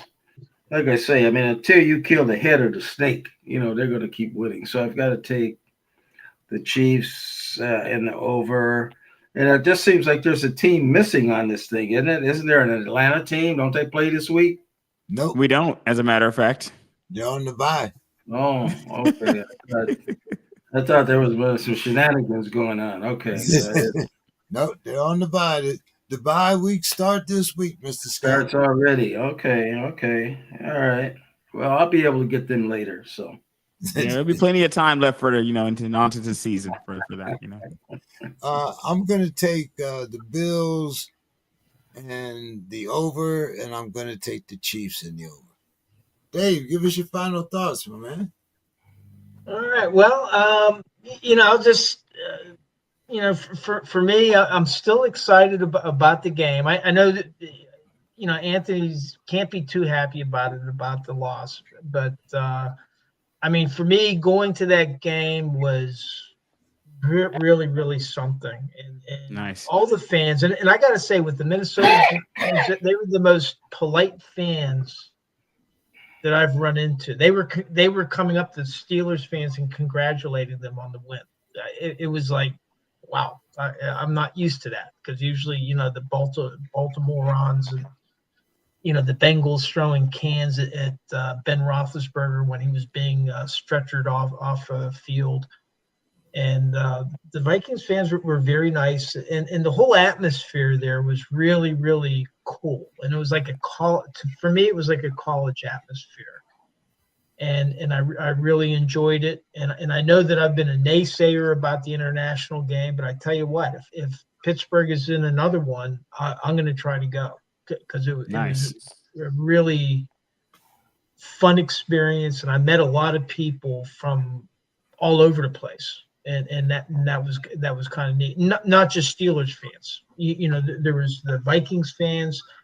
But then there were fans that were just unattached, maybe about 10% of the fans that were there. Maybe they were Colts fans, or I saw a Seahawks fan. And some of them were actually going to both of the Minnesota games. And so anyway, that's my final thought. I'm willing to be open-minded about it, even though I've been in the past very adamant against regular season games internationally after attending one. I know it's a little bit hypocritical, but I still stand by my other comments about the schedule imperative, but it was a wonderful time. So if you guys ever get a chance, I would encourage you to do it if you haven't already checked out one of the international NFL games. Nice. All right, Dave. Well, hey, thank you so much, man. We appreciate it, and I'm sure that did wonders for your frequent flyer miles. It did. So take care, guys. I'll see you all next week. See you later. Right. All right. Bye-bye. Speaking of international travels, Reggie is be heading out to Egypt here pretty soon. Isn't that right, Reg? Yeah, I go Egypt week after next, I want to say. I'll be there to the end of the month. Then going to Cairo and then going to Luxor. Oh, you're going down to see the pyramids, huh? Yeah, see the pyramids, the see King Tut, and all that good stuff, Hit the dunes, do some four-wheeling and everything in the Sahara. I got a game plan that I'm trying to stick to when I'm out there, Maybe catch some games or something, Yeah, all right.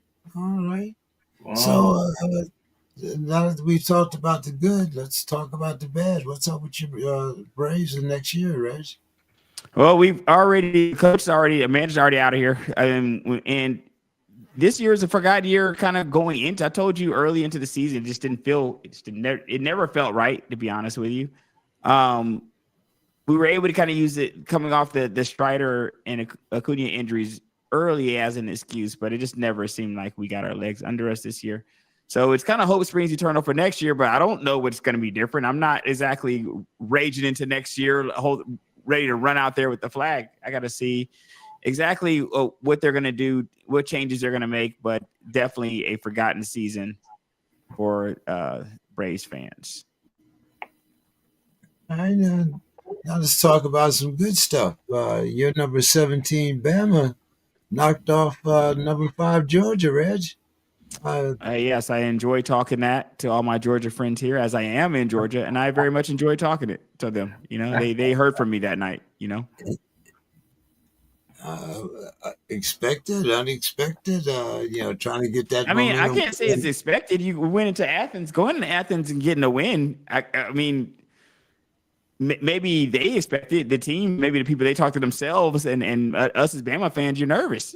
You're nervous. I think any team should be nervous going in Athens and just expecting a win. So expected, no, but very happy. And I can't say it was 100% unexpected. It wasn't like an upset for us because we as a team feel like we always have a chance to win. So it wasn't 100% unexpected, but it wasn't like I went and mortgaged the house on Bama either at that point. Well, you got a big one coming up this weekend. You got a rematch. What do you think? Yes. I'm nervous again. I'm nervous, man. I'm nervous. Vandy is. I think it's Vanderbilt this week. Yeah, I don't know. I'm nervous. Vanderbilt's sneaky good team. Like I'm nervous. We could take an L. If we could take an L.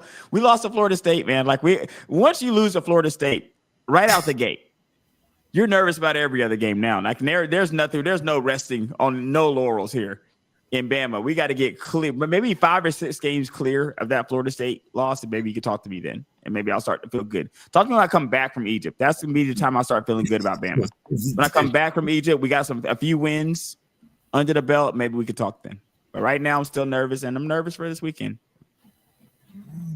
Speaking of being nervous, I love the kid Simpson though. I love the kid Tyson. I like him out there. Better than what Milroe was doing last year. I have more confidence in Simpson than I did in Milroe last year. So I do like what he's doing, but yeah, definitely nervous for the weekend. Okay, well, not only did Bama pull out a win for you over Georgia, but your Falcons also pulled out a win over the Commodores. And it really wasn't as close as that 34-27 score says. Reg, what how do you feel about getting that win just before going into your bye week? It's nice to get a win, but it'd be nicer to get a win if Jaden Daniels was actually playing the game. Like I hold no illusions of a Commanders team that's playing Marcus Mariota playing and Jaden Daniels playing. So Jaden Daniels wasn't there. It ain't like we blew them out with him not being there. So, I mean, I'm happy to get the win, but I don't take anything away from the game. I didn't look at like, hey, we were really taking that next step. I mean, they were missing pretty much their best player on the team was not playing. And they're missing 2. I don't think did Terry McLaurin play that game? Nope, he was out too. Yeah, they're missing Scary Terry and you're missing Jaden Daniels. I'm not taking nothing from that game. I mean, it's nice you got a W, but I'm not going to hang my hat on beating a team where their best players are missing. But it's nice to get a W. Always is. Well, what's the grade on your quarterback? What's the grade? Interesting. You know what? Interesting. For me, the jury's out because he lacks my favorite stat as a quarterback, and that's completion percentage. So completion percentage, if you look at a couple of his games, he was in the 60s, but coming into this game, it was about 58%. The games that he played last year, he came out of last year at 58%, and that was concerning for me because I don't believe you can win. You can't carry a 58% completion percentage in today's NFL and be an effective NFL quarterback. So it was concerning for me. And a lot of people in the city were happy just to see him just throw the ball down the field. They're impressed with stuff like that. And I was definitely happy we got the guy, but I think there's a lot still left to be desired. So I'm gonna give him to the end of the season. I'm not gonna to knock the kid, but I do still need to see some improvement before I can say, hey, you know what? I feel like we got us a franchise guy here. You know, seeing glimpses of it, but the completion percentage I would like to improve consistently. Don, before we get to your final thoughts, what's coming up for Arch in Texas? Well, they're going to the swamp in Florida, and they're expecting. Ironically, they're expecting a rainy day. I think there's a 60% chance of rain for like 4 days straight, so the swamp might be a little swampy. But it's you got Arch, who was a 5-star coming out of high school, and then for Florida you got DJ Lagway, who was a 5-star. He's from Willis, Texas, where my cousin Donna teaches. She had a Lagway in class when he was a 5th grader. Great kid, supposedly. So it's always good to see these highly rated guys come out. Right now, Florida has some injuries. They have some. I think they're a little bit confused about their identity, who they are, but they still play damn good defense. So it'll be a little test on the road for the Longhorns and Arch. We'll see. I think Texas will take them, but the weather, that's always that's the factor that you don't really know how the teams will respond. Usually with that, it comes down to who can run the ball. Yeah, Texas we'll get Trey Wisner back, so we'll see. Are people still all in on Arch down there, Don? What's that? Are people still all in on Arch right now? Has he lost any stock? Well, he lost some stock for 2 games, but the last game at Sam Houston State, and yes, at Sam Houston State, I get it, they're terrible, but he was executed because. The Florida game would be a better test, man. If he's able to do the same thing against Florida, what he did, because the Sam Houston State is kind of a game where he had to have it. He had to have that, in my opinion. But this will be a decent test for him right here. Well, if you look at his games this year against Ohio State, he struggled, but in the 4th quarter, he started playing good. I mean, he started playing better, and he had Texas within striking distance. They actually outgained Ohio State offensively in that game. And then they played a San Jose State, and he couldn't hit anything. He had the yips. I mean, he couldn't hit anything. He overthrew, underthrew, throwing at the feet. He took a sack or 2 he shouldn't have taken. Same thing as UTEP. Although in the 4th quarter against UTEP, he started finding his rhythm. And then against Sam Houston State, he was 18-21, counted for 5 touchdowns. So I think the execution is there. He's on target now.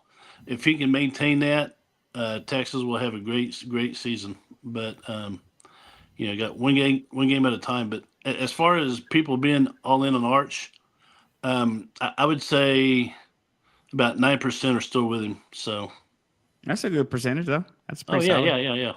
And of course, the fair weather fans, they'll jump on the bandwagon once they win 3 or 4 straight. Yeah, for sure. Mr. Scott, I know you don't follow a lot of college football, so let's talk about your Minnesota Timberwolves. We're 3 weeks away from the start of the season. What are you expecting this year? Well, I mean, we've been knocking on the door, so I think we should be able to knock the door down. I have a couple of relatives in the Atlanta area, Fayetteville, Jonesboro, them kind of places, and I go down there usually once a year to go watch some basketball games with them, and they say, "Oh, it's such a great place." And they say, he sends me all these pictures. Anthony Edwards, he's here down in Atlanta partying. He wants to come down here. He sends me a picture with him and Trey Young. I wish he wanted to come down here. I wish that was true. The man wants to win. He's not going to go down there. He wants to win. He wants to get the job done here. So I think like I said, we've been knocking at the door at the Timberwolves, and now it's time to knock that door down. We're not worried about take my talents he's going to geriatric team, even though they have, the Luca, I mean, yeah, Oak City, they got their win. So they should be happy with that. And they'll be celebratory. And so I look for us to be able to have a very good season this year. What have they done? Have they made any big moves? Haven't made any moves. No, and I expect them to get some. But they've had a couple of young guys that they've drafted over the years that they're ready to play. So it depends. I don't know what they're going to do with Conley, if they're going to, make him in a backup role. I mean, geez, I think he must be almost close to 40. I was going to say he's got to be getting up there. Yeah, he's up there. So, they need to replace that. So, and then Joe Bear, he really hasn't been my guy. I mean, it's just something that when what's his name from Oakland choked him, God, he just looks so hated the look of that. I mean, man, he's been a pretty good addition for that team, man. Like he's not been a bad guy. On the team. He does what under the basket. He holds that down, and that's what you got him for. That's what his role is. There's no threes. There's not even no jump shots. There's not even that at all. He stands under the basket and keeps people from scoring. That's literally a one trick. One trick. If you get 8 points, I think that's probably about his average. So that's what I think about them. And then final thoughts are just, my granddaughter is playing on a flag football team.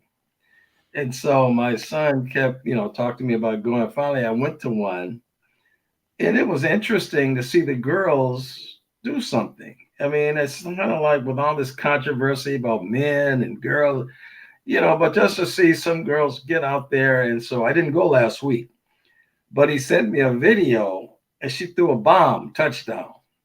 Nice. And then, I mean, I must have watched this thing 50 times, over and over. But then when I talked to him after the game, he said, yeah, she threw another one too. She threw 2 touchdowns. I'm like, and I just think that's a good thing. I mean, I just think that, the little girls get out there and the fans and the parents and, without any controversy, without any, it was just fun. So the last game I think is coming up.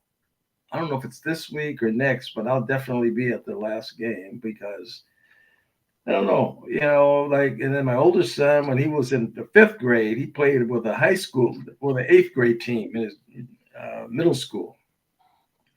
They went to a gym to play at a high school gym, and he made about 4 or 5 3-pointers in a high school gym. He's in 5th grade, and the fans were just like, those kind of memories, are just. I tell you, you can't erase those kind of memories to see your kids do something. They're grandkids now, so that's my final word. Yeah, that it's always good to see your grandkids, succeed, and and yeah, that's my grandkid out there. You know how it goes. So, Don, anything coming up out of San Antonio? What do you guys? It seems like everybody's expecting big things out of Houston this year. Haven't heard a lot about San Antonio. What's going on down there? Right now, San Antonio is cautiously optimistic about the Spurs. Of course, we're breaking a new coach. This will be his show. I think Pop is standing around in an advisory role, but right now it's pretty much the same front office staff, R.C. Buford. But I talked to guys at work who are a lot bigger Spurs fans than I am, but they're already talking shit. So we'll see. Is Tim Duncan still around? Is he coaching? Wasn't he coaching for a while? So Tim Duncan was kind of playing with the idea, but I don't know if y'all know about Tim Duncan. His hobby is cars. He likes old cars and sports cars and all that. Isn't he into stuff? Isn't he into racing or something? Yeah, he's kind of a geek into that stuff. But he's actually a neighbor. I have my cousin Jeff Hayes. Tim Duncan's his neighbor up in they have neighboring ranches up in Fredericksburg. So That's not a bad thing, man. A Tim Duncan neighbor, man, I would take that, man, all day. Yeah, he spends a lot of time up in Fredericksburg, but the one who's really active in the community right now is Ginobili. Oh wow, yeah, interesting. Okay, all right. Final thoughts there, Don. Final thoughts. Well, it's good to be back on the show. This past weekend, my father went into his high school's Hall of Fame in Prosper, Texas. Nice, congrats. Just north of Dallas. I don't know if y'all know anything about Prosper, Texas. You can Google it. It's a 6A school. It's in Collin County, which is one of the fastest growing counties in the entire United States. I was up there. I went to go visit the middle school that they named after my Uncle Bill, my dad's brother. And that was amazing. Their weight room looks like, our high school weight room isn't near as good as that middle school weight room. Stadium, has upper decks on both sides. It's the envy of a lot of college facilities. We went to the hospitality room, locker room. It's just amazing. So there's a lot of money being poured into the Prosper ISD. And when my dad went there, they played 6-man football. His first 2 years. His junior, senior year, they went up to 11-man. He was the first quarterback to ever play at Prosper High School. And I remember as a child going up there, the population was 425. One high school. Yeah, now it's population is about 70,000. They have four 6A high schools. Yeah. And the neighboring town is a town called Frisco. Now, Frisco, you hear about Frisco more than anything because that's where the Cowboys had their headquarters. Yeah. And Frisco was a 3A school when I was younger, in like elementary age. But now they have like 7 6A schools. So Frisco's blown up. I mean, the PGA has their headquarters there. I mean, it's crazy. Yeah. So if you come to the Metroplex, go to Prosper and Frisco area, and it's really crazy. Okay. Let's see. Bill, how you doing this evening, man? There's a lot going on, James. There's a lot going on. Yeah. Reg, you want to stick around here with Bill for a minute, or you want to give your final thoughts? I gotta get out of here about 5 minutes or so. I can stick around for Bill for about 7 minutes. I got a solid 7 minutes, man. You know what I mean? Guys, I got to get up early. I got a faculty meeting in the morning, so. All right. Well, hey, you guys all my get friend. your final thoughts out, so that'll be fine. If All right, you guys, man. I got to talk a little bit, Bill, about the Cubs and the Padres here. They tied up today, Reg, why don't you give your final thoughts, and then you can leave when you get ready while we're talking to Bill. Sounds good, and it's gonna be very quick final thoughts because I am heading into this fantasy week really needing Jaden Daniels to play. So congratulations to all the Jaden Daniels owners that Jaden Daniels will be back this week, and I'm very excited against a very tough Chargers defense, unfortunately. But he's back. Beggars can't be choosy, man. I had to run Kyler out there last week, and it was scary for a good 3/4 of a game. So, I don't have to deal with that anymore, and that's my final thoughts. I'm very, very happy about that. Okay. So, Bill, I'm probably going to listen to Bill here and just disappear. So I'm going to listen to Bill for a few minutes and then just disappear right at 11. Okay. You go Casper on us. All right. Bill, what do you think? What's going on here? After that first game and the Padres came back, I was a little concerned, but this week, the Cubs today, the Cubs found their bats. Well, the way the Cubs are constructed, and I think a lot of various fans of various teams will relate to this. It's a swing and miss bunch, right? It's a swing and miss ball club.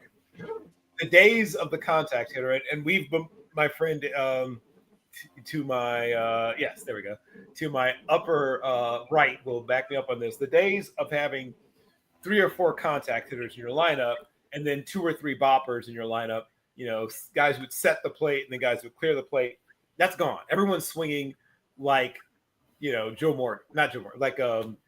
Foster. Everyone swings like George Foster. Like everyone's a swinging miss guy, right? Everyone misses. You mean a guy like Ichiro is sorely missed in this league, which is what you're kind of getting at. I don't want to put him out there, Yeah, right. Rod Carew, heck, even Don Mattingly and guys. The days of guys who would choke up, like think about the last time you saw them actually choke up on a bat. Like think hard. So when they miss, they miss. I mean, like that. When they hit, yay! It's a party. So everything's great until the next time they face a hitter they can't square up, and then they look terrible again. So don't get comfortable, Cubs fans. It's fine until it isn't. Once again, I know, in honor of my friend Demetrius, I guess it's the socks and sandals and cargo shorts time, pocket protector and everything, that when you had 3 or 4 guys in your lineup who hit somewhere between 290 and 330, and they would be on base 360 on base to 410, 415 on base, 4 or 5 guys in that category in your lineup, you wouldn't have these extended slumps, right? Somebody would be getting on base. And if you could steal a base, you could even get to second, right? Get a scoring position. But that's dead, right? Hardly any teams care about stealing. A couple of teams have sort of gotten back to stealing bases. I was happy to see that. But most teams don't. And the Cubs are certainly not great at getting the extra base. They're a station-to-station team with, once again, guys swing and miss. So it's great until it's. So who are you picking in Game 3? The Cubs or the Padres? Padres. Just because I think the Cubs can't sustain it. And whenever I'm stuck for which team to look at, I look at pitching. I mean, pitching, I still think, is the biggest way to predict winning in the postseason. Now, you don't in the postseason, it's massive. It's massive. Tell people all the time, pitching's massive in the postseason for sure. Bullpen. Yep. That bullpen depth is going to cost you. If you didn't have to pay the piper in the regular season, you will be paying it in the postseason. So I look at who's pitching staff, and it was mentioned, whose bullpen do I trust? I think one's almost a tie, but bullpen pulls away for me for the Padres. Okay. Bill, what did you think about the Buckeyes' performance against unranked Washington? I mean, they looked like a team that showed up expecting to win, if that's what you're asking me. I mean, it didn't change my mind about either team. Both teams looked like exactly who they are who they thought we were. I think we won't really see Ohio State tested until they're tested. I mean, they only face 1 or 2 teams this whole year who will come close to them in talent. They've already faced one of them, right? There's only one other team on their schedule, maybe, who can compare with them in terms of pure talent. This Ohio State team, frankly, with the exception of just a couple of positions, is actually better than last year's. So take that for what you will. They played the Minnesota Gophers. They played the Minnesota Gophers, I believe, this weekend. So, I mean, they just, like I was telling everyone, they just riveting win over Rutgers last week. So yes, it was. It was, yes. What I called the Galifianakis Bowl. Yes, we got the Galifianakis Bowl. Yes. Yes, it was almost a revenge game for Aiden Galifianakis, but then, revenge is a dish best served cold, apparently, Mr. Scott. Bill, let's talk a little bit about your Bears. They pulled out a win over the Raiders. It's their second win in a row. What's Mr. Manicure. I'd like to hear about Mr. Manicure. Well, one, they're not my Bears. Mr. Manicure. I've been a Steelers fan since September 17th of 1970. I just said Bears because you live in Chicago. But I did recently write an article, if you want to read it, about why it takes a while to fully absorb Ben Johnson's offense. If you go to Team MBS Media, you'll see the article. See you later, guys. Yeah. All right, Reg, you have a good one. I'll see you Saturday, right, Reg? Saturday, I will be on, my friend. All right. See you Saturday. All right, see you later, guys.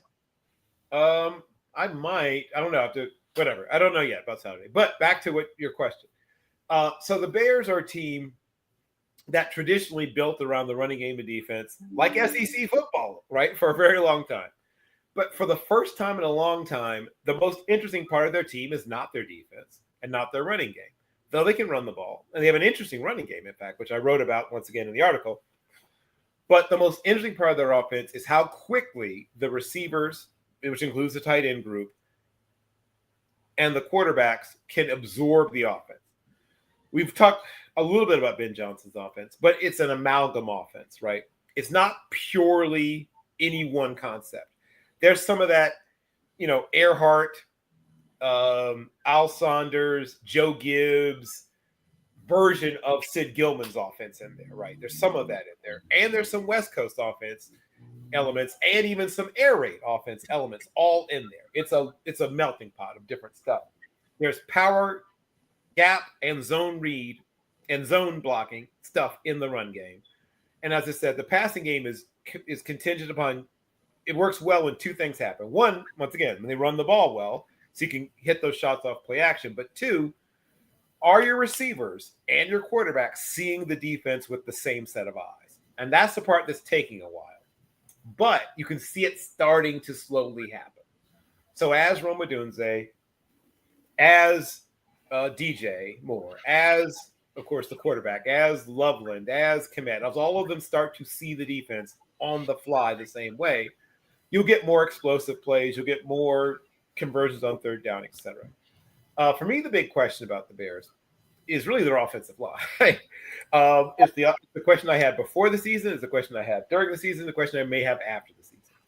To me, this is what the referendum will be on for Ryan Poles. I think that the quarterback is going to come along. Real cheese, real meat. And will continue to progress as the season goes along.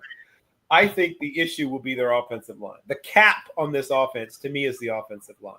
If their offensive line can at least play at a dead-on average level, right? 32 teams, if they can be the 16th best offensive line, they have a shot to be a playoff team. But right now, they're not.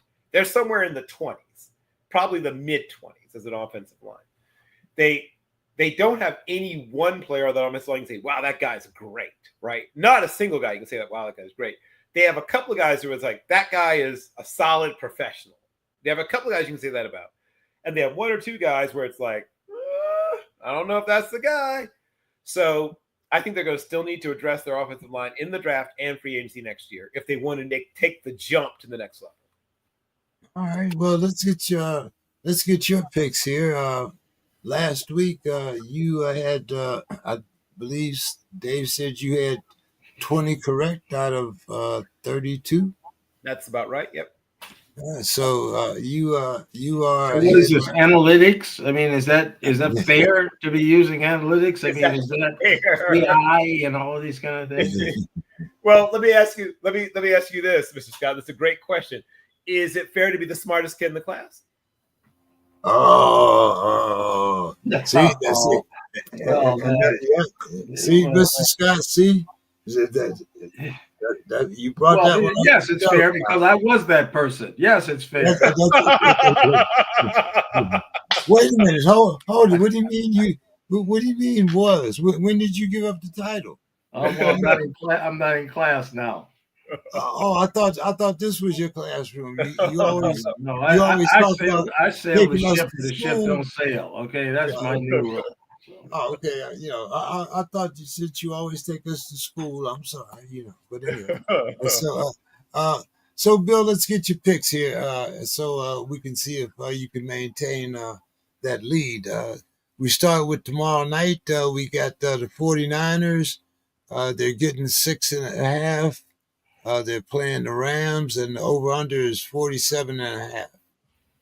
I will take the Rams and the under. I think that the 49ers, you said the rank. Wait, hold on. Let me make sure I'm hearing you right. The 49ers are getting 6 or giving 6? The 49ers are getting 6.5. They're getting 6. Okay. No Purdy, no Purdy, no Purcell, and I forget. Right, I know they have a Nope. Okay. 49ers will lose that game, but it'll be close. Despite all the play pieces they're missing, they're still going to They'll lose by probably about 4 points. Okay. But so I'll take the 49ers in the under. Sorry about that. All right. Over under. I said under. Okay. Vikings. They're giving the Clowns 3.5. They're still over in England. They're playing in London this week, I believe. The Vikings should win. They should cover. And what's the over under on that one? 36.5. Yikes! That's a super low number. They should cover that. Okay. We had the Raiders getting 6.5, playing the Colts. The over under is 47.5. God bless you, whoever that was. Thank you. I think the Raiders deny the Colts the cover. So I think the Raiders will lose, but once again by less than the number. And you said 47.5 is the number? Yep. Bless you. Thank you. I will take the under. Okay. We had the Giants getting 2.5, playing the Saints, and the over-under is 40.5. And this is in New York, or is this in New Orleans? New Orleans. This is in New Orleans. I think the Giants still cover the 2.5. And the over-under was how many points again? 40.5. Thank you. That's about right. I hate that. They almost nailed. I'll go over, but just barely. I think they get just to 42, maybe 41. But I'll take a slight over. All right. We have the Broncos getting 3.5 against the Eagles. The over-under is 43.5. I'll take the Eagles and the over. Okay, we have the Texans getting 2.5, playing the Ratbirds. Over-under is 40.5. And they're playing they're playing in Baltimore. As of now, they have Lamar listed as doubtful. Okay, so and you said that the number's 2.5. The number is 2.5. Yes. Huh. I think even without Lamar, they can cover the 2.5, but that depresses the scoring because Lamar doesn't play. 40.5 was the over-under. If Lamar definitely doesn't go, I would go under, but I'm not sure. I'll go under, but if Lamar goes, that probably means I'd blow that one. Okay, we have the Cowboys against the Jets. The Cowboys are given 3, no hook. I think the Cowboys cover it. Over-under is 47.5. Oh, but I'll take the under. Thank you very much. Okay. The Finns are getting 1.5. They're playing at the Panthers, and the over-under is 45.5. I'll take the Panthers in the over. Okay, Sunday afternoon, we had the Bucks getting 3, no hook, playing the Seahawks. Over-under is 44.5. I'll take the Bucks in the over. The Titans getting 8.5 against the Cardinals. Oh. Who are down to their third-string running back. Benson and both Connor are gone. And the over-under is 41.5. I'll take the over, and God, 8.5 is a big number. I think the Cardinals win, but I don't think they cover the number. So I'll take the over, and as much as it definitely terrifies me, I'll take the Titans, though. I don't like it. What'd you think about Marvin Harrison last week? Did he finally come of age? I thought he was played pretty soft in that first half, but it looked like, or maybe it was just a competition. What did you think? I think he's the same player he's always been. I don't think he's a bad player. I think that people just got in their heads that he was going to be a combination of Julio Jones and his father. I mean, it's an unfair thing for people It's like when people said, "Oh, is Arch Manning a disappointment?" Like for a guy to just start playing college football, no. Like what were you expecting? I don't understand what people's expectations are. He's a good football player who's going to continue to get better. But if you were thinking he was going to come right out of the box and be, one of the greatest of all time, then that's on you. What did you think about his play, Mr. Scott? Wait a minute, I missed that. What was that question? About Marvin Harrison Jr. I'm sorry. What did you think about his play last week? I thought the first half he was, he played kind of soft. I thought, I guess I'm like Bill said, I didn't expect him to be a Hall of Famer right off the bat, but I did expect a little bit more out of him I think he's a budding talent. because of his pedigree. I think he's growing. I think he's a budding talent. I mean, I think we have yet to see the best of that young man. I really do. I mean, I think the longer he plays and stays healthy, he's going to develop. I think, he's been around the game. Can the world's tallest midget do that for him? Well, that's the question right there. The world's tallest midget, he's surprising. He stays healthy. I mean, I think sometimes he's better than we give credit to him for. The Cardinals are kind of an enigmatic team. You really just don't know what to think about them. They seem to show glimpses, and world's tallest midget seems to be really doing something, and all of a sudden, their defense kind of crashes, and they're interesting. I think the whole team is kind of I think world's tallest midgets play his best play is yet to come. I really do. I think they're kind of an emerging team. I don't see them as a playoff team this year. Oh no. I don't see that.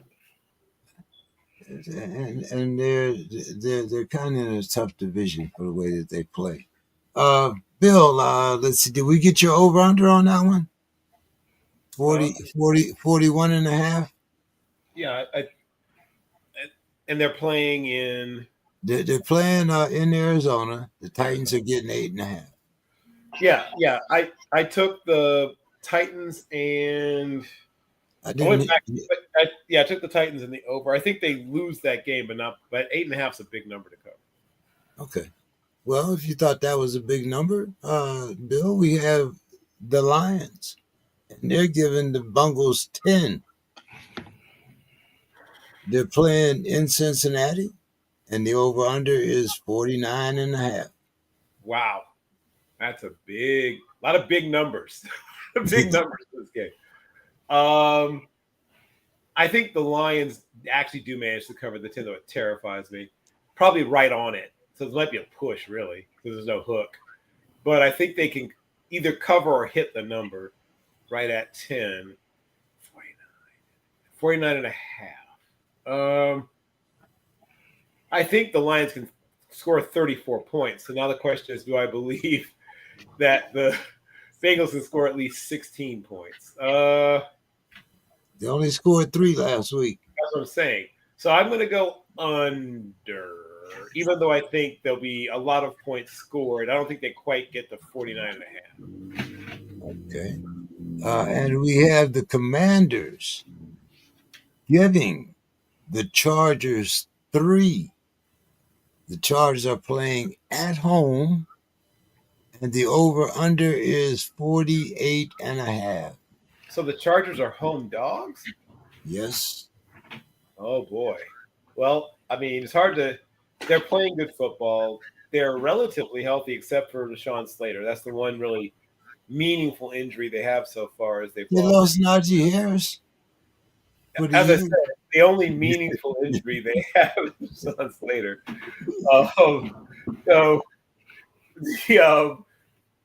I like them as a home dog. If they lose that game, I think it's less. It's 3 or 3.5.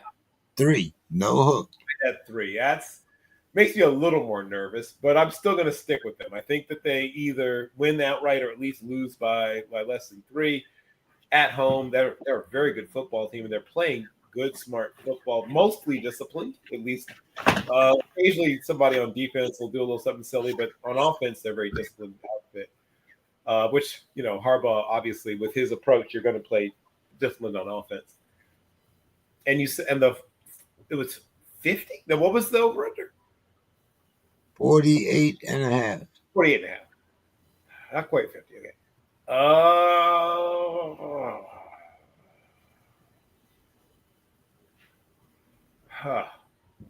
I don't love the over, but I'll take it anyway and just sweat it out. Okay, here's a 50 burger for you. The Patriots are getting 8.5. Okay. They're playing at the Bills, and the over-under is 50.5. Yikes. So obviously the weather hasn't turned yet in Buffalo, which is why you're thinking 50.5. I'm going to take the under. I think both defenses play better than people think they will. And you said 8.5 is the number, right? Yep. I think the Bills managed to cover the number. Once again, anything over a touchdown makes me nervous, but I think the Bills do manage to cover it. What you gonna do with that 50 burger? You gonna eat it? Well, I already took the under. I said both defenses play better than people think. Okay, and the Chiefs are giving the Jaguars 3.5. This is Monday night, and the over/under is 46.5. I think the Jaguars deny them the cover, and I won't be shocked if they win it outright. But I think they leased it on the cover. And you said the over/under was what number? 48.5. Oh, pardon me, 46.5. Oh, that's right. That's dead on right. It's probably. Oh wow. You know what? I'll go just barely over. I think 47 points is scored in this game, so I'll go just barely over. All right. Give us your final thoughts there, Bill. Sure. Well, the reason I was late was, of all things, my daughter. I don't know how many of us have daughters here, but my daughter all of a sudden wanted to have an extremely deep philosophical, political, historical debate out of nowhere, right? And wouldn't let it go. I kept telling her, well, honey, literally we're at 3 hours and 30 something minutes. I'm like, what? I gotta go, So, but she just wouldn't let it go, and I decided to indulge her for two reasons. One is I realized that she's going to stop calling me. That day's coming. So I decided to milk that sucker, right? Because there will come a day when your adult child will stop calling you to ask what you think about things. And I want to forestall that inevitable day as long as I can. So for those of you who have daughters or children in general, whether they be older or younger or whatever age they might be, treasure it and hold on to it with everything you've got. I lost my dad a little over 15 years ago, and the last thing we talked about was football, right? Ironically enough, our last conversation wasn't, some deep, probative life-death discussion. We were talking football. So you don't know what your last discussion will be, right? You don't. I'm glad that my daughter and I got to have this extremely long, free-ranging conversation, but even though it made me very much late for the show, but I realize time moves differently when you get to a certain point in your life, and those moments I get to share with her, I will always prize because, like I said, one day she'll be too busy. She won't have time for her dad anymore. So I'm glad she still does, and that is my final thought. Well, hey, have a great night, Mr. Scott. Enjoyed you joining us last night. Thought that we had a very good discussion. I did send you. I will be sending you scripts from now on. Just come in when you get ready. Just kind of do us like you do here. Just come Sure. by. Whenever the schedule permits. Granddaughter and the flag football. Bill, you missed. I was telling my granddaughter plays flag football. She's 9. Awesome. And so my son sent me a video where she threw a touchdown pass. It was a bomb. I mean, it was woo. And then he said that wasn't all. She threw another one. I just didn't get that one filmed. I said, wow. So I showed how proud I was of that, and how the kids, that's kind of stuff keeps me going. When you talk about losing people, I lost my wife, mom and dad, her mom and dad, which you could just take the in-law off them, because we went to grade school together. I walked by their house going to school. It was just one of those kind of deals where it was family upon family. So, yeah, those things just kind of keep you going. But I do want to tell you, Bill, your statement about baseball. One of the things, my brother and I talk about, he played college baseball and was a baseball coach, and he's like, well, where is the Maury Wills? The guy that leads off, steals 100 bases. Yeah. I mean, where's the Brock? Where's the Ricky Henderson? Hits 300 and walks 120 times. Uh-huh. If that isn't an offensive threat, there's not three guys on the team that get 100 walks together. Yeah. I mean, there's no such thing as like waiting for the pitcher or and play a good shortstop. On top of that, when one more thing, just when the Twins came here, they had like a getting players from other teams. What do they call expansion thing?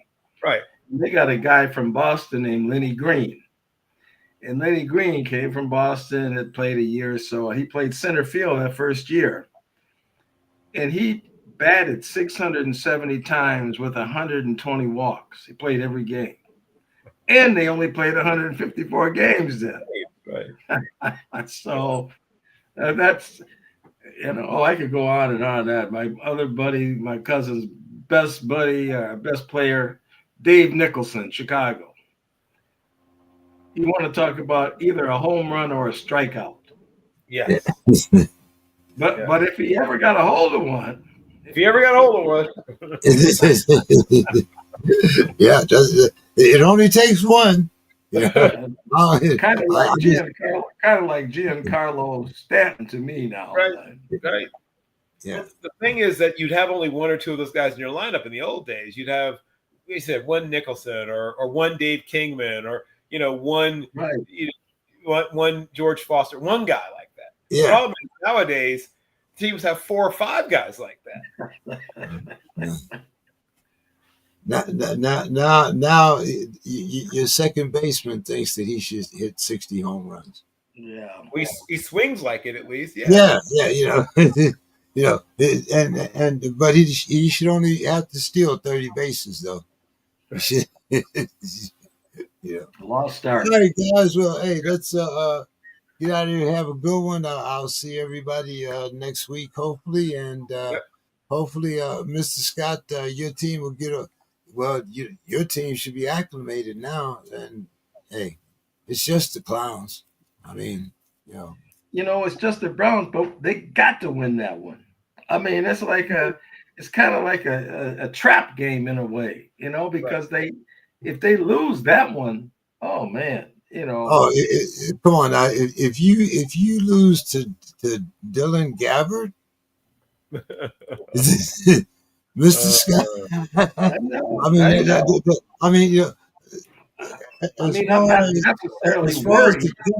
As far as the depth chart is concerned, Shakur is still number 3.